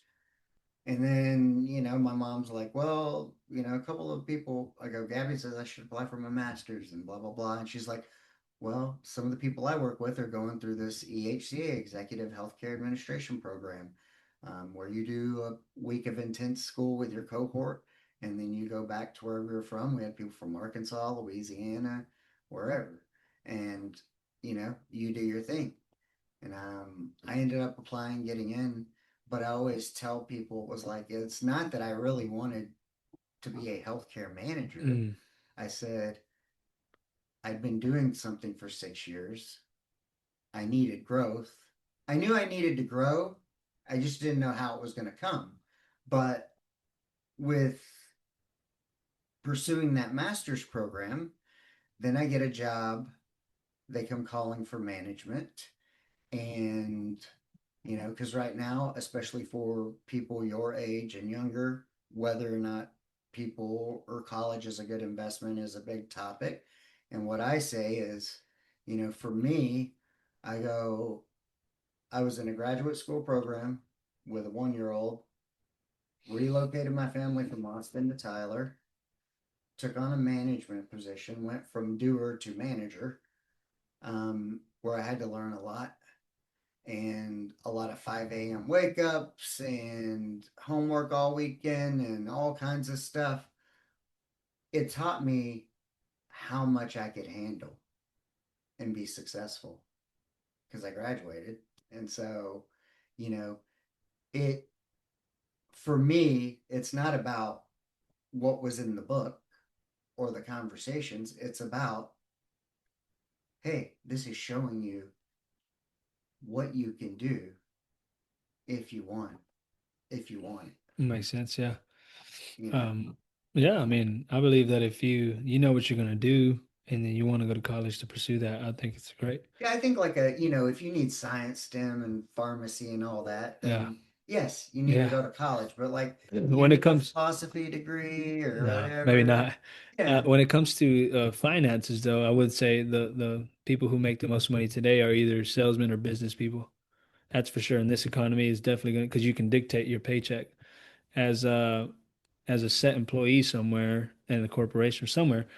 They set your wages, they set your salary, they set how much you can actually earn. As a business owner, you can set that for yourself.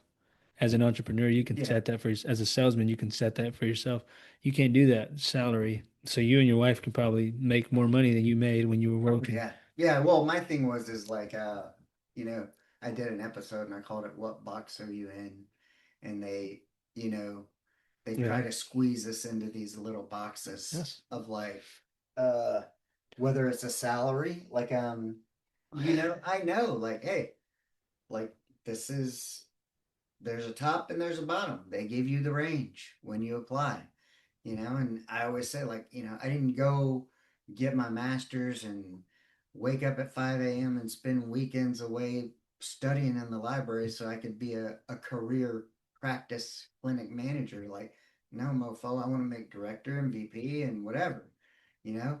And, you know, that didn't happen. It wasn't going to happen. And so it ended up, not working out that way. So therefore, um, yeah, it was just like I knew I could exceed that box. I didn't want to be put in a box. It's like I want something that's um, wide open, that you never know what's possible. You know that the sky kind of is the limit. But if you stay a salaried employee, then you know it it's all you'll ever be, kind of a thing. And Hmm.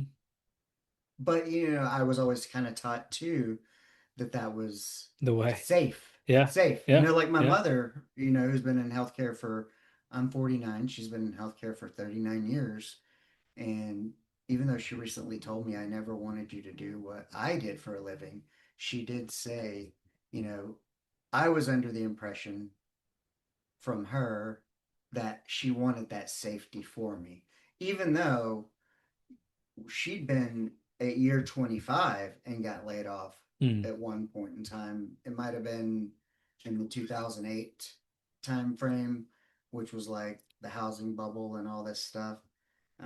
The economy was bad, but she got laid off then and ended up getting her job back. And I remember always being like, why would you go back after they laid you off and this and that, the other? And then, of course, the pandemic hits, and supposedly I got a master's degree and I'm in a career field that That's the bare minimum standard. That's why you're getting a master's, is what we're told is, there's jobs out there that this is the basic requirement just to even be considered, right? And so I'm in one of those jobs.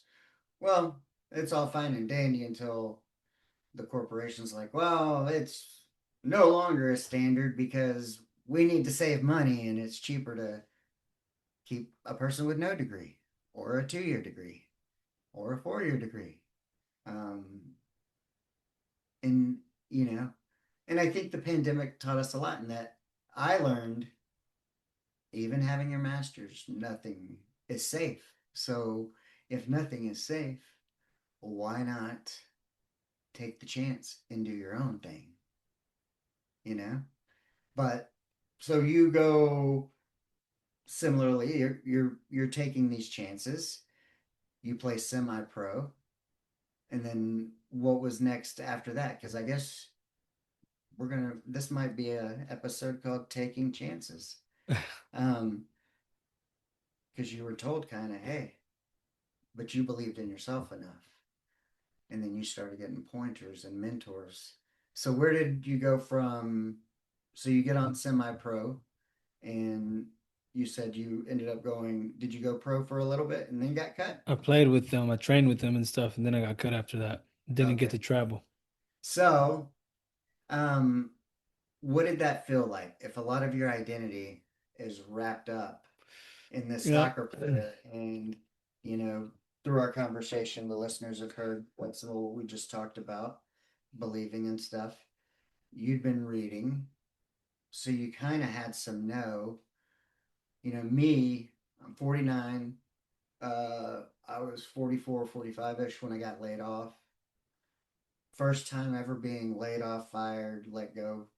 So I felt like an epic failure in my identity because I always felt like caring for people, this is not what we do, it's who we are.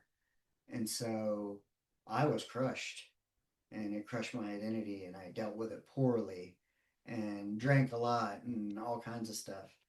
But that's my story, and people can go back and listen to it. How did it impact you when you got cut, and what influenced you to make your decisions to move forward? Sure. So I was already, like you just mentioned, I was already reading, growing. So I was already asking questions like, is this the path I want to take? Is this what I want to do forever? This sport.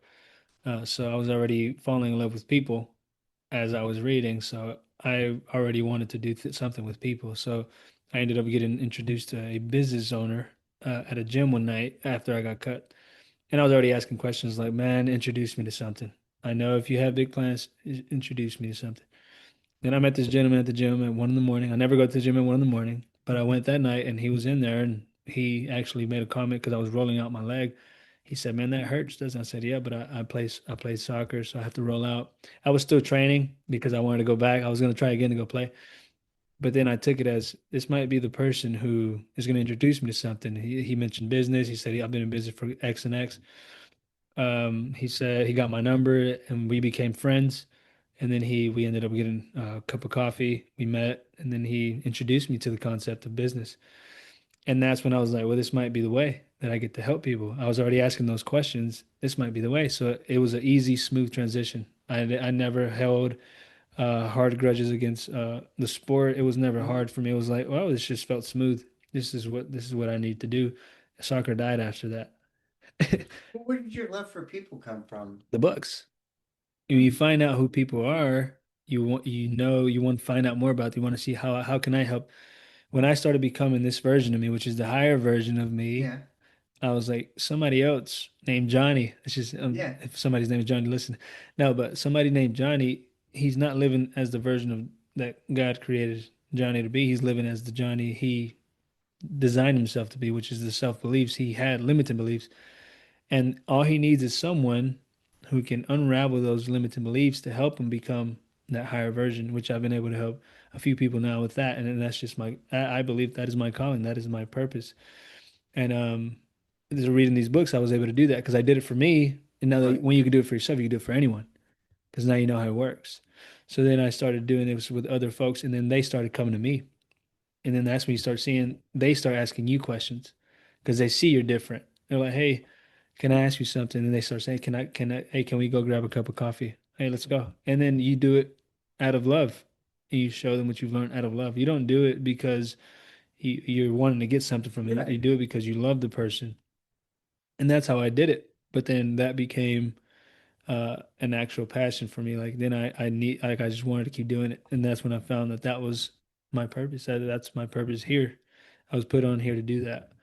So that's how that was. It was a smooth transition. Soccer died after that for me, and not it didn't die, but it died for me. Yeah. The Well, belief of it. I was thinking you had the team sports, which exposed you to um, people one, but you said the books, because you said you were kind of always in the background a little bit. Um, but yeah, falling in love with people, and once you can see that, yeah, like Chase Hughes, Andrew Bustamante, like they always say, it's like, there's the version out here, and then, there's the version second level, and then there's the third level, like stuff that maybe even your wife doesn't know about you, that you've never told anyone. And then there's the version, like your wife knows. And then there's the version that I know, and the public sees. But then you become that version of yourself everywhere. Yes. When you learn to live in that higher self, you're yourself everywhere. Well, and you got to realize too, when other people present themselves, a lot of times It's not really them. you're seeing the outside Yeah. version, but like with Chase Hughes and through body language and Chase Hughes is probably himself. all that stuff he goes, you're able to see that second and third layer, um, and therefore, like my thing is I have an ability to connect with people quickly. I wear this shirt when I go to concerts, and one day I'm walking by with a water, and it's like, "Hey, I love that shirt, man." And I'm like, "Hey, man, what's up?" And I'm so and so. I'm so and so. I'm like, "Hey, I got a podcast, and I talk about this." And he's like, "Ah, well, I make handmade pipes, and I used to work for like Verizon or whatever, lay in line. My wife was a nurse, and she's like, I can't. We're about to have a baby. I can't do this alone, and you're um, you know, everybody around you is having heart attacks. You need to quit this job." And, and he started making pipes, and now he's a full-time pipe maker. And I interviewed him on my podcast, but it was like we had this little, and then I interviewed him. And then, of course, I hung out with him at the next show I went to in Dallas. And so that's kind of my thing, is connecting, but connecting more to, I think, the truer person. Um, not whatever this outside version is, or people who understand kind of that concept. Because I met a guy in the Woodlands Mall at the Van store who owns Lazy Days Speedway Coffee in Yeah, Ogden. that's true. I believe that the higher version of people is just the inner. It's just the emotion. Not the emotion, but it's love. You can Yeah, feel it whenever they become their higher self. You can feel the love radiating from them. But if they're not really living in, because your higher self is just love. That's yeah, all it is. It's the greatest love. The love is the greatest emotion of all, right? So when you reach that higher self, you live in love. You can just feel it. You come across somebody's like that guy, something's different about yeah. that guy because he's living there. So you can just tell because he's living in that state. Well, love is a universal language. Yeah, I mean, think But about Jesus. but you and I both, when I couldn't figure out where my anger came from, but that's why I always say violence is also a universal language. You know, and so It's true. yeah, so Choice. but I prefer to err on the side of love. Yeah. I would rather lead with love, but you know, violence is So I love this. Energy, emotion is energy in motion. That's all it is. If everything is energy and it's matter, that means that your energy is, you're going to show it in your physical body is whatever you're feeling on the inside of your energy, your emotion. So emotion is literally just energy in motion because it's your energy on the inside and you show it through your motion. It's just what emotion means. So when someone's living in love, their emotion on their energy on the inside is radiating that on the outside. That's I gotta get past my anger and upsettingness. I'm it's like, okay. I like mean, but it's too like I grew up in a time where it's kind of like anger was the acceptable emotion for men to express. Vulnerability was not. Openness was not. Um, books break you down. Books really tear your limiting beliefs, your belief system. It tears it all away. And man, there's been times when I'm reading, I'm just start crying, and it just takes you back. It's like whoa. It's like when you read a book that's actually helped a lot of people. They all mention it. Like, oh, read this book, yeah, read this book, read this. You got to. I mean, I had to listen to that because then when I read it, it was like it would unravel a lot of stuff. I'm like, yeah, wow, that's how I found out that I was holding on something to my dad because he was yeah. never there emotionally. But I would never found that out if I didn't read that book. And then I found out a whole bunch of different things from my childhood that I was carrying out today because I started reading. If I would have never read, I would never found that out. And that's how you start letting go of certain things and you start living in a different state or energy. Man, what excites me the most is to see somebody at your age coming across this kind of stuff and realizations because that means by the time you're my age, you won't be, you'll be in a far better place because, like it took me a long time to figure all this out. I But you're mean, on the right track. yeah, it was, it's like shit, barely 90 days, 120 days ago was the first panic attack and realizing that, oh, 7-year old Richard went into fight or flight that Mm. day and never, never really came out. And that's why you're always on alert, you know? And I had to even ask myself, was I really living or was I just merely avoiding death? From seeing somebody be run over at 7 years old. It's like I might have not even been fully living. I might have just been doing everything to avoid death, you know? And it's wild to think about that, but it's truthful, it's honest. But I also have to sit there and go, like you said, I'm a one of one and my path and journey is unique to me. Um, and you start to kind of see how it unfolds. And it's interesting lately because I've met so many people and been meeting more people and more men. And I'm like, well, what is the meaning of all this? And more stuff around podcasting too, which was the original goal. But then somewhere within the podcasting genre, like there's other people that kind of lead lead you to this place or make believe like you can't just podcast, you need to have a business too and be a business owner or blah blah blah something. I partially believe it to be true, but I think it needs to be enjoyable. Like, Joe Rogan owns comedy clubs and shit like that. That's fine. For me, I thought maybe coaching, life coaching, transformational coaching. I got some certs in that, but I never felt ready because I hadn't figured out my anger yet, you know? And as I continue on, but if they say the path illuminates as you walk it, the next step, maybe the next person you meet, it might be that one coffee. You might be one coffee away from your truth or whatever it is you're called to be, you know. I'm learning my gifts or learning what able to identify what they are, but now it's time to, apply them and figure Yeah. out how to apply them and by taking the experiences of like, being a living caregiver for Buck was the most meaningful thing to me. That human connection to another man and his story and his perspective. Um, you know, and I feel like a bridge too, partially to younger people like yourself. And, we have daughters who are 22 and 21 as well. And so I'm a before tech kind of Gen Xer, and, um, but I'm also articulate enough to go to explain, you know, um, between older people and younger people.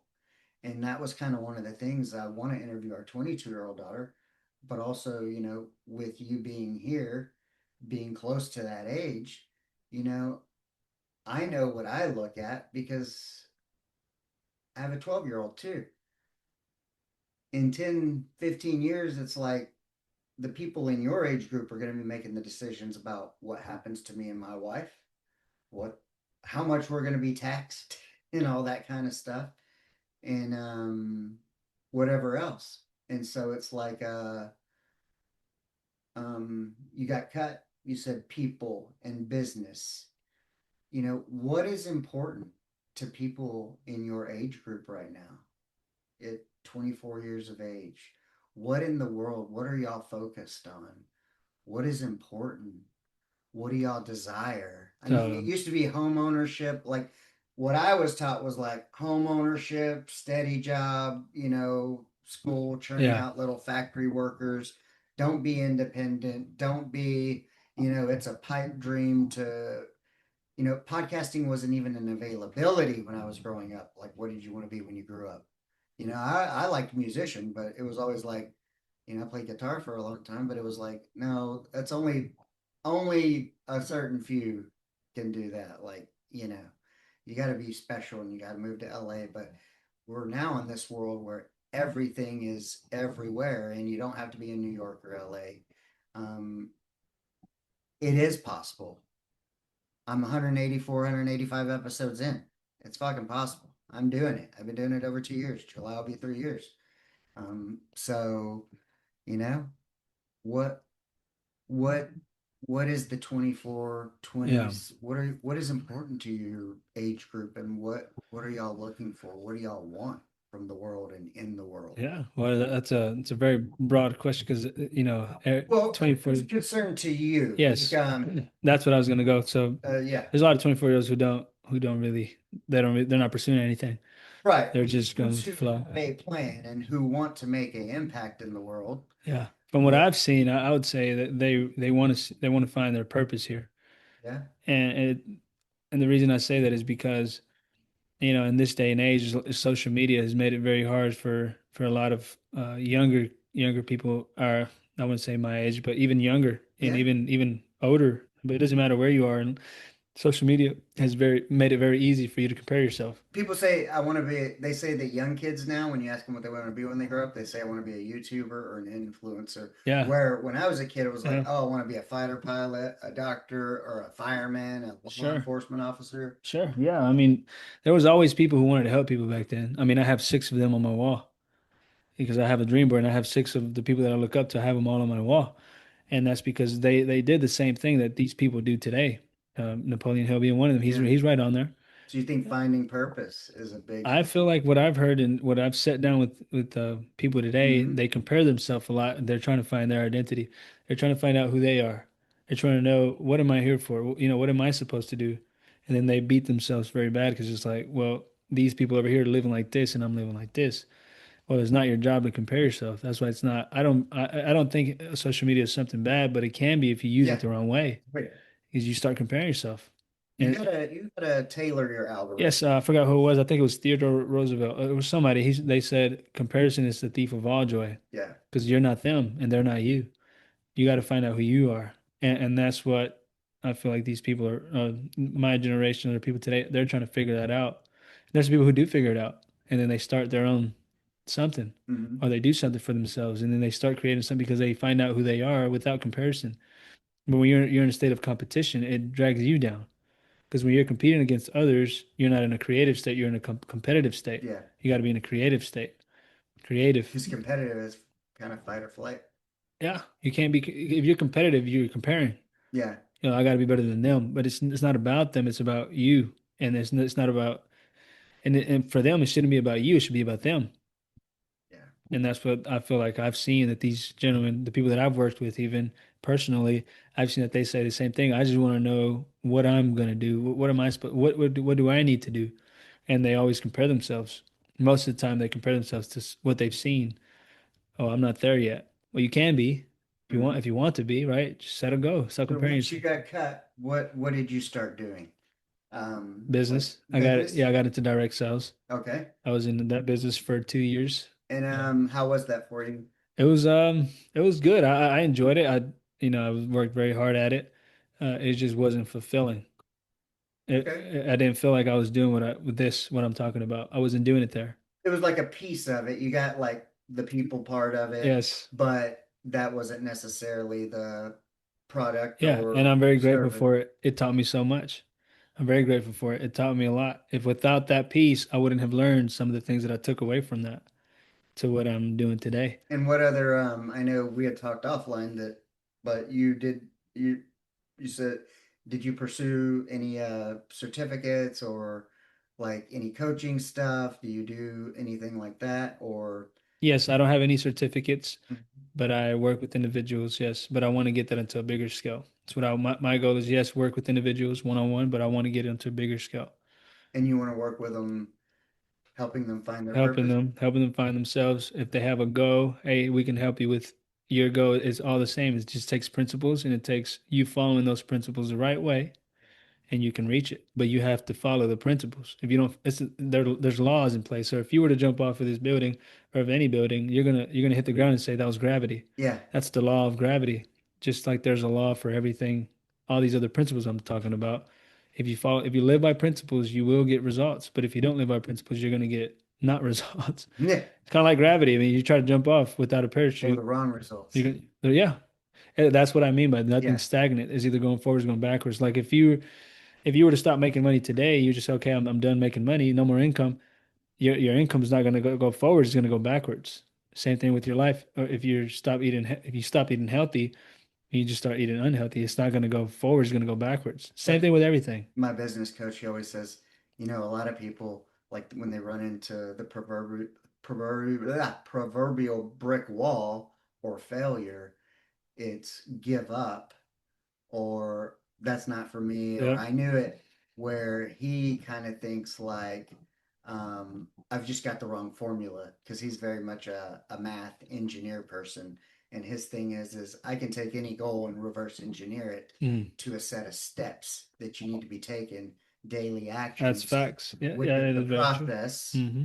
because if you don't enjoy the process your goals or the result of your goal is just the byproduct of the process and the daily steps. Habits. We're Yes, all creatures of habits. yes. And so, um, but also during that time, so you said direct sales, and you found that your passion is helping Yeah. people. And I met my wife there too, so that That's was a blessing. where I was going with that. Yeah. So you met your wife, and now, did you ever think you would get married? Did you ever want to be I married? did. I did. And I wrote it down that I was going to be married by this age. And I wrote down that I was going to have a kid by this age. And it's all happening. Because when you write it down, it happens. And I didn't even think about it until I went back to that notebook. That's the crazy part. So I wrote it down when I was like 17, 18, Mm-hmm. that I was going to have a wife by this age and I was going to have a kid by that age. And I think I wrote 25. I'm 24. I'm married. I said by 25. I didn't say Uh-huh. when I'm 20. I said by 25. I got married and we have a kid on the way. So Congrats. thank you. But it all happens when you set a goal. Even if you write it, you forget about it. Your subconscious, I'm telling you, it just Yeah, works for you. You look back and it just doesn't work for you. man. Well, thank praise the Lord that you're young. And you can handle How old are you? like I'm 49. 49. I think those are the best years, Well, according to Napoleon Hill. you'll be good with no sleep is what I'm saying. Oh, My wife's wow. 12. So we're past the non-sleeping age, but oh, let me tell you what, man. Being a father is like it's the greatest thing, the hardest thing, the like you're raising another, people, I don't know. Sometimes my wife and I will dispute, like, you shouldn't tell her this, you shouldn't tell her that. I'm like, she's a little human. Like, I think people discount what kids' intelligence levels, and especially now in a digital age where they're exposed to different things. Because, I mean, you know, I don't think prohibiting them from things is the way, but learning to teach them to use things responsibly, whether it's like social media, whatever, because they're going to do it at some point in time regardless. So educating them on how to is better. Because I can remember at 7 years old having a lunchbox, and some junior high kid carved Dick, wrote the word Dick on my Indiana Jones lunchbox, and I brought it home, and my mom's flipping out, and it's like, you know, whether it's a lunchbox on a school bus in 1983 or 2025 and now it's phones or whatever, you know, you can't protect them from everything. They're going to be exposed to it. So don't discount their intelligence and talk to them and explain to them. I talk to my daughter all the time. I go, I never want I want her to always know, like, I'll always be truthful with her, straight up with her, because I would rather my child come to me for advice as opposed to maybe one of their friends' parents. And we don't know what another friend's parents' belief and everything they've brought with them up into their life and what kind of programs are running in their background and their subconscious and what could slip out and influence our child. It's like, no, we're raising little humans, and I want to raise her, as long as they grow up to be good people and not assholes and succubus to society, you know? It doesn't matter whatever it is they want to be, whoever, I'll help, support, love them all the way. Just don't be entitled and don't be a bad human being, you know? Those are my only Mm, rules. um, but yeah, that's going to be awesome. You're going to be, I'm excited for you thanks. because, you seem like you're embracing it with, I don't think there is a right time. Is there a right time to get kicked in the balls? No. It's going to hurt. Yeah. You just got to kind of suck it up and deal with it, um, and make the best of it. But what are you looking at plan wise in terms of are you wanting to do are you wanting to start a business or become an entrepreneur? What's your future, like, kind of plans, goals, like big picture? Yes. So for me, I've already started working individually with people. That's obviously with what we just mentioned. The bigger picture is making this a big organization, the bigger picture, like you Yeah, mentioned, just making it a bigger picture. I wouldn't say if you know, kind of, I mean, I don't know if I should.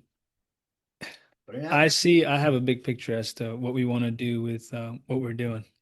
Yeah, If you know Tony Robbins, yeah, I'm not saying I want to get to that level because that's a huge level, but I do want to yeah. do something that he's kind of like he's doing, and whatever level I like him. I like David I do. Bayer. Some of his messages. Yeah. I want to do Um, something of that nature, not just individually. I want to do it on a grand scale. And also some of my mentors that I look up to mhm. do it what they're doing. They do the same thing. They do it at their way and they do it and they're very successful at it. And I want to do that myself, me and my wife. Daniel Robbins en español. Yeah, Tony, you be the Spanish version of Tony Robbins. Oh wow. No, no, no, Nah, not Spanish. yeah, no, Tony Mondragon. Yeah, we're not gonna walk across fire. We're gonna walk across chicharrones. Oh man. um, yeah, so helping people, that's the way. Now, any other goals like writing books I do want to or write some books, yes, yeah, because of how influential they were to me, and I want to leave one out there. yeah, One of a gentleman that I sat down with, he's been running his business for 30 years. He said that also books, which is not why I want to write it, but he said that books can also be an expensive card, an expensive business card because business cards they can get thrown away, but a book they're going to have it. It's going to be bigger, so it's going to be also like a business. Maybe some people do use it as business cards, but I want to write more a book to help people, uh, yeah. again, find out and unravel who they are, and just a deeper book, And kind of like Tony Robbins, yeah, or just a whole bunch of other people who have done it. and see, Napoleon Hill. for me, it's like podcasting is um, we're capturing history.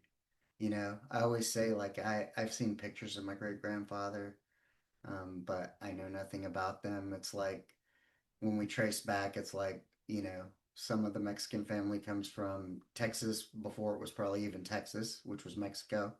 And then we have, I think, one side of the family that they were actually from Spain, Spaniard Mexicans, Mm. but or Spaniards, not Spanish Mexicans, but seen pictures, but never talked to them, never heard them, never knew what they were about. This right here is there's a record of Daniel. And when you have children, should something happen to you or anything and their kids, this, they can come back and go, listen to this conversation and go, oh, that's how my family got into this, or that's why Grandpa Daniel is the way he is, or why he believes what he did, or what he believed at one time, or any of it. But it's kind of some legacy to it, and it's a place for not just listeners now with perspective, but for the future of my daughter, your daughter, and their kids. Should civilization last that long? But Yeah. you know, What's your goal? What's the goal for the podcast? just to tell stories of people, to capture history. Like Buck. I would like to pursue becoming a death doula because of what we did for Buck, and be with people so they're not alone. Mm. And of course, through conversation with their permission, if I couldn't get them live to speak, with their permission to tell their story Makes from their sense. conversations, and to be able to say, hey, this was this unique human being, and it's all real, like Buck, who, you know, got in the military between VE and VJ Day, between the World Wars. Jimmy Carter being 2 classes ahead of him at the Naval Academy, the first African American at the Naval Academy in his class. Him being a naval architect and going to postgraduate school with Hyman Rickover, who's the founder of the Navy's nuclear power program. His dad was a carpenter who built automobiles because automobiles were made of wood then. Very cool. So like that, Yeah. There learning that, transmitting that, is there a big picture for the podcast? it would be Scaling it? me and my family in a Sprinter van traveling through all 50 states, maybe Canada, Mexico, Europe, and telling individuals stories for them, for the world, for their grandkids, um, from regular people to, if somebody famous wanted me to interview them and record their, like the way I ask questions or like my energy or we got along, then yeah. But ultimately, if I could only podcast, I would be only a podcaster. And secondary would be nobody should die alone, to make sure nobody dies alone, to make sure whether it's me or people I employ, um, I would like I would like to have it such that my whole entire family, all my daughters, everything can work as a family business, us together, and that we never have to be out in the corporate world listening to that riffraff, having rules dictated to us. Like we take off, we work when we need to, as much as we want to, but we're not asking for other people's permissions for time off. Makes sense. Or Yeah. or like, our daughter gets sick. Who's got PTO? Who's called in this much? Who can afford to? It's like we don't have that problem, you know? It's like we can always be where we need to be because of that. So that's what I want. Freedom. Yeah. That's the goal. But freedom in conversation, perspective, and recording of history. Because there's so many people out there that don't get that opportunity to have their story heard or told. And maybe they've um, been through something very unique or maybe something very average. But it's also like an opportunity where if you were on your dying deathbed, I'd be like, what did you enjoy about the world? What did you not? What would you like to leave the world with?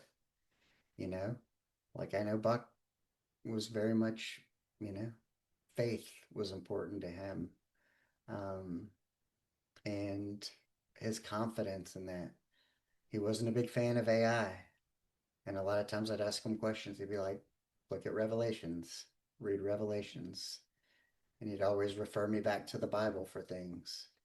And he talks about, at some point, him always growing up a believer, but then at some point, like feeling instructed to really seek out. And then he ended up running into some organization called Voices of Elijah, where they had, you know, they take, I guess, some of the Bible and other teachings, and, I guess he believed that their stuff was more of the truth or more accurate, to the tune of, where he's donating $5,000 to $10,000 a month or 60 to $120,000 a year to this organization. So he believed in them somewhat. So yeah, um, but those stories, um, because I think we're all more alike than we are different. We all want to love and be loved, and our families to just be okay. Yet there's stuff going all around us that if you turn on the news or the internet that would kind of try to tell you otherwise. But, most of the people we're going to interact with today are generally, they want to make it through the day. They want to be healthier. They want to be whatever. Like every time I see somebody who's carrying extra weight, it hurts me because I know how unhappy and how much emotional pain I Yeah. had when I was 64 pounds heavier. And so if I can help them through words, uh, pointing them in the right direction, through making them see something a different way, changing their perspective. If having these conversations does that for people, um, then that's what I want to do. That's what I enjoy. I enjoy people and I enjoy their stories. I enjoy what drives them, what makes them tick, um, how they see life. What do they think our purpose is here on That's Earth? good. Yeah. I mean, ultimately, all I can ever trace back to is love, you know, is, at the end of the day, regardless of what's on your wall, what's in your bank account, we all get the same ending. So, I don't know, some people like, I'm better than that. They look down upon other people, this, that, the other, but it's like, motherfucker, you get the same ending that I do. Don't act like you're better than me just because you live in this neighborhood or you drive this kind of car or you can eat at this kind of restaurant. We're created by the same creator, whoever it is, whatever you want to call it. Um, and yeah, you get the same fucking ending that I do. So I don't know what makes you think you're all that in a bag of chips, but let me tell you something. You're not. Maybe you bring something worthwhile to this world. Maybe it's words, maybe it's a product, maybe it's a service. But, whatever I choose to bring, it's out of love and not out of my desire to be rich, make money, take advantage of people.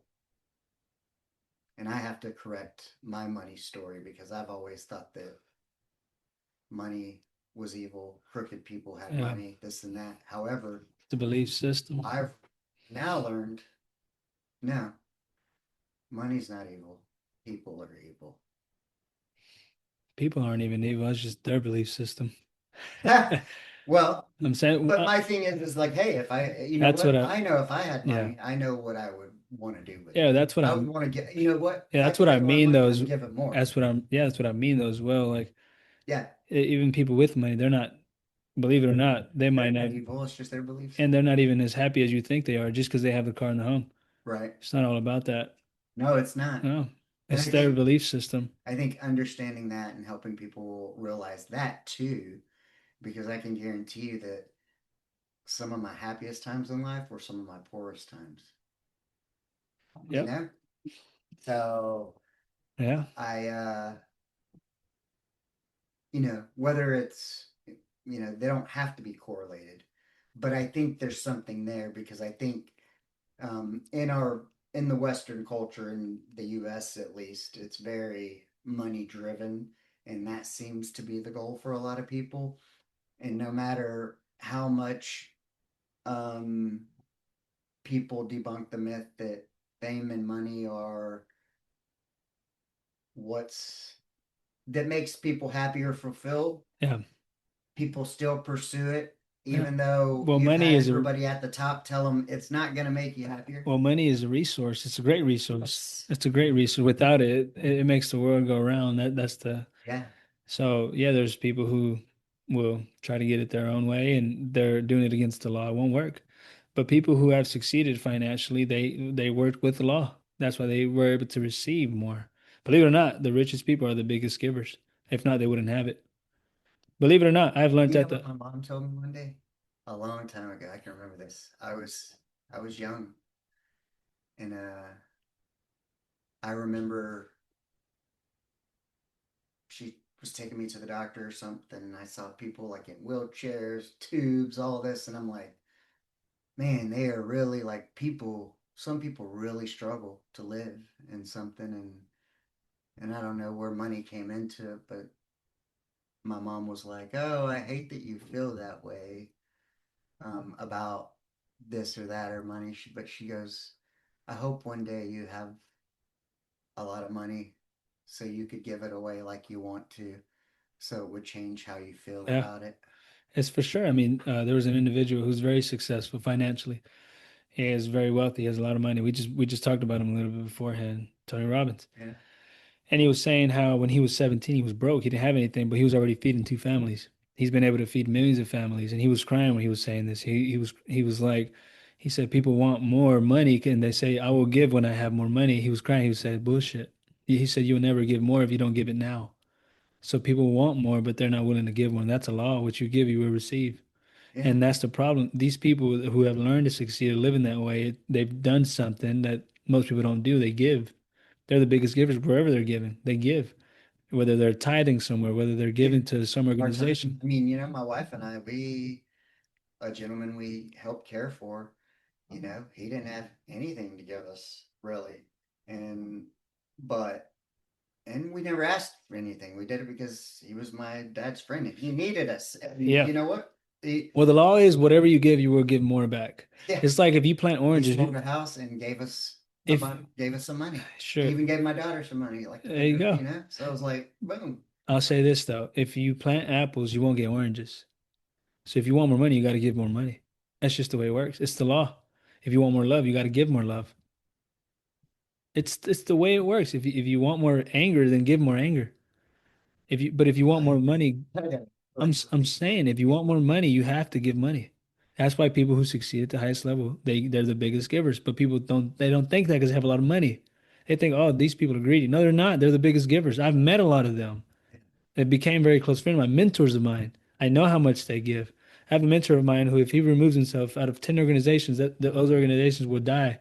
They will no longer exist because he gives that much to them. But he's living off 10% of his assets.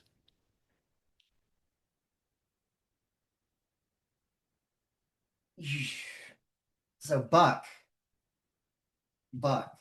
Laterno University and Mr. Laterno, like I don't know his story in full, but Buck, he was a big influential because, when Tyler was coming up and all that. But Buck's goal, he said that Mr. Laterno gave 90% and lived off his 10%. And that was always Buck's goal. And even near the end, when he would donate all this money, $120,000 or whatever, and I remember him telling me, and he's like, "Well, I tried." He's like, "But I never quite got down to living off just a 10% like Mr. Laterna." Yeah.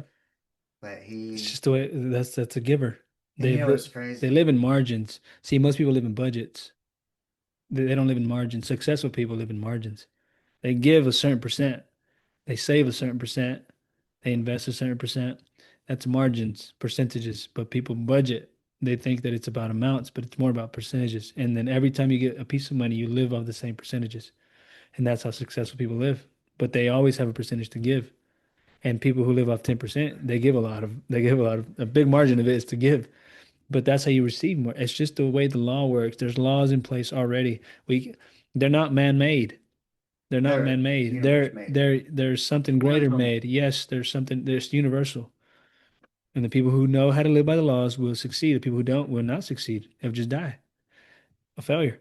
In all regards, especially if you're not giving love. It always starts with love. Even if you give your money without love, if you're given just to receive, it has to be given because you want to give. my problem is self love and self worth. I'm easy to um, I'm easy to care for others more so than myself. And I Mm. remember doing an exercise once of where I would, for probably 90 days, like telling myself, I love yourself in the mirror, and, or, hey, yes, you have nice features when I was in my weight loss journey and all that. And I could tell when I stopped doing it, my self worth, because that was always, my thing. The way I was raised was I was always like rewarded for making straight A's and this and that. Like everything was based on um, performance, whatever, achievement. Um, and so you can imagine failing. That's why it eroded, when I got laid off. It was huge. It's like, you're the biggest, ugh, till I learned, some of this. But I still, it is so much easier for me to give love than to give myself love. And that's the biggest issue with people because I the have to learn person that. the person who you have to love first is yourself. If you don't love yourself, you can't love anyone. That's what I have to learn. I got to learn to tap into that. And And how to make that rule, that's no, just and I known. know. It's And universal. so the other part of that too, though, is with that is um,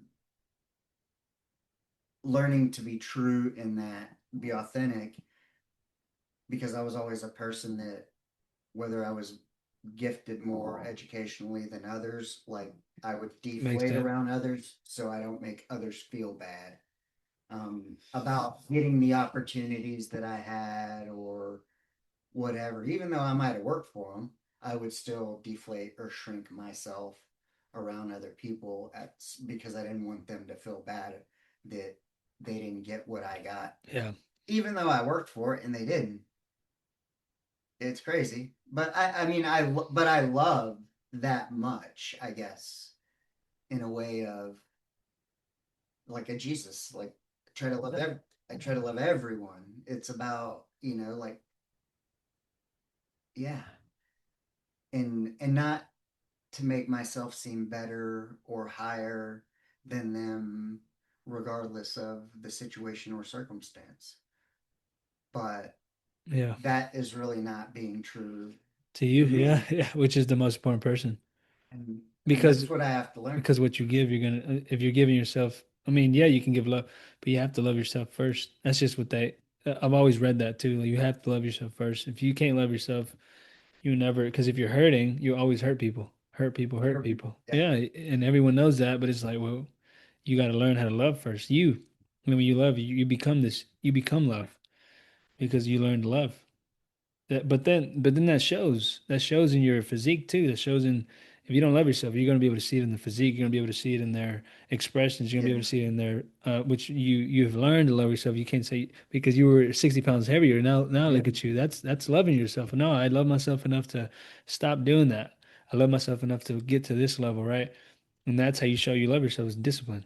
Discipline, discipline, discipline. If you stop brushing your teeth, you show less love for yourself because you're not brushing your it's a Yeah. part of your and your breath stinks, right? So it's just a funny example, but it's true. It's just discipline. That's how you show love for yourself is you discipline yourself.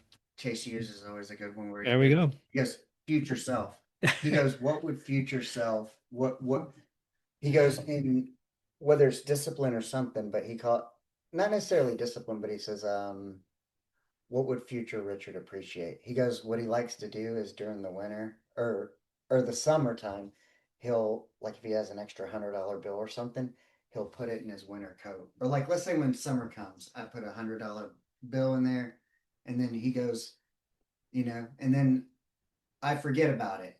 He goes, and then winter comes along, and I put on my coat for the first time, and it's like, oh, $100 bill. $100 bills in there. He's like, future Chase appreciated that. And so he's kind of like, when you think about exercise, or like I'm telling my wife, like she's starting her journey. And I go, when you think about decisions, you go, what's the best decision for future Richard? You know? Mm, And he talks about building it that way. Um, Kind of I love like and that. care for yourself. Yeah, I like that. But yeah, he Okay. he's a he's a You must look up to him. You've mentioned him a lot. I his material is That's good. very it's been eye opening for me and helped me a lot. And he's, I think so it's a great way to end it. so No, yeah. I gotta use the rest. Well, like I always say, go out and be the person that you would want to meet. And I'm thankful that we were able to meet. Absolutely. So There's a reason for it, whatever. All right. yes, I agree. Whatever it was. All right. There we go. My wife is calling. Let's go.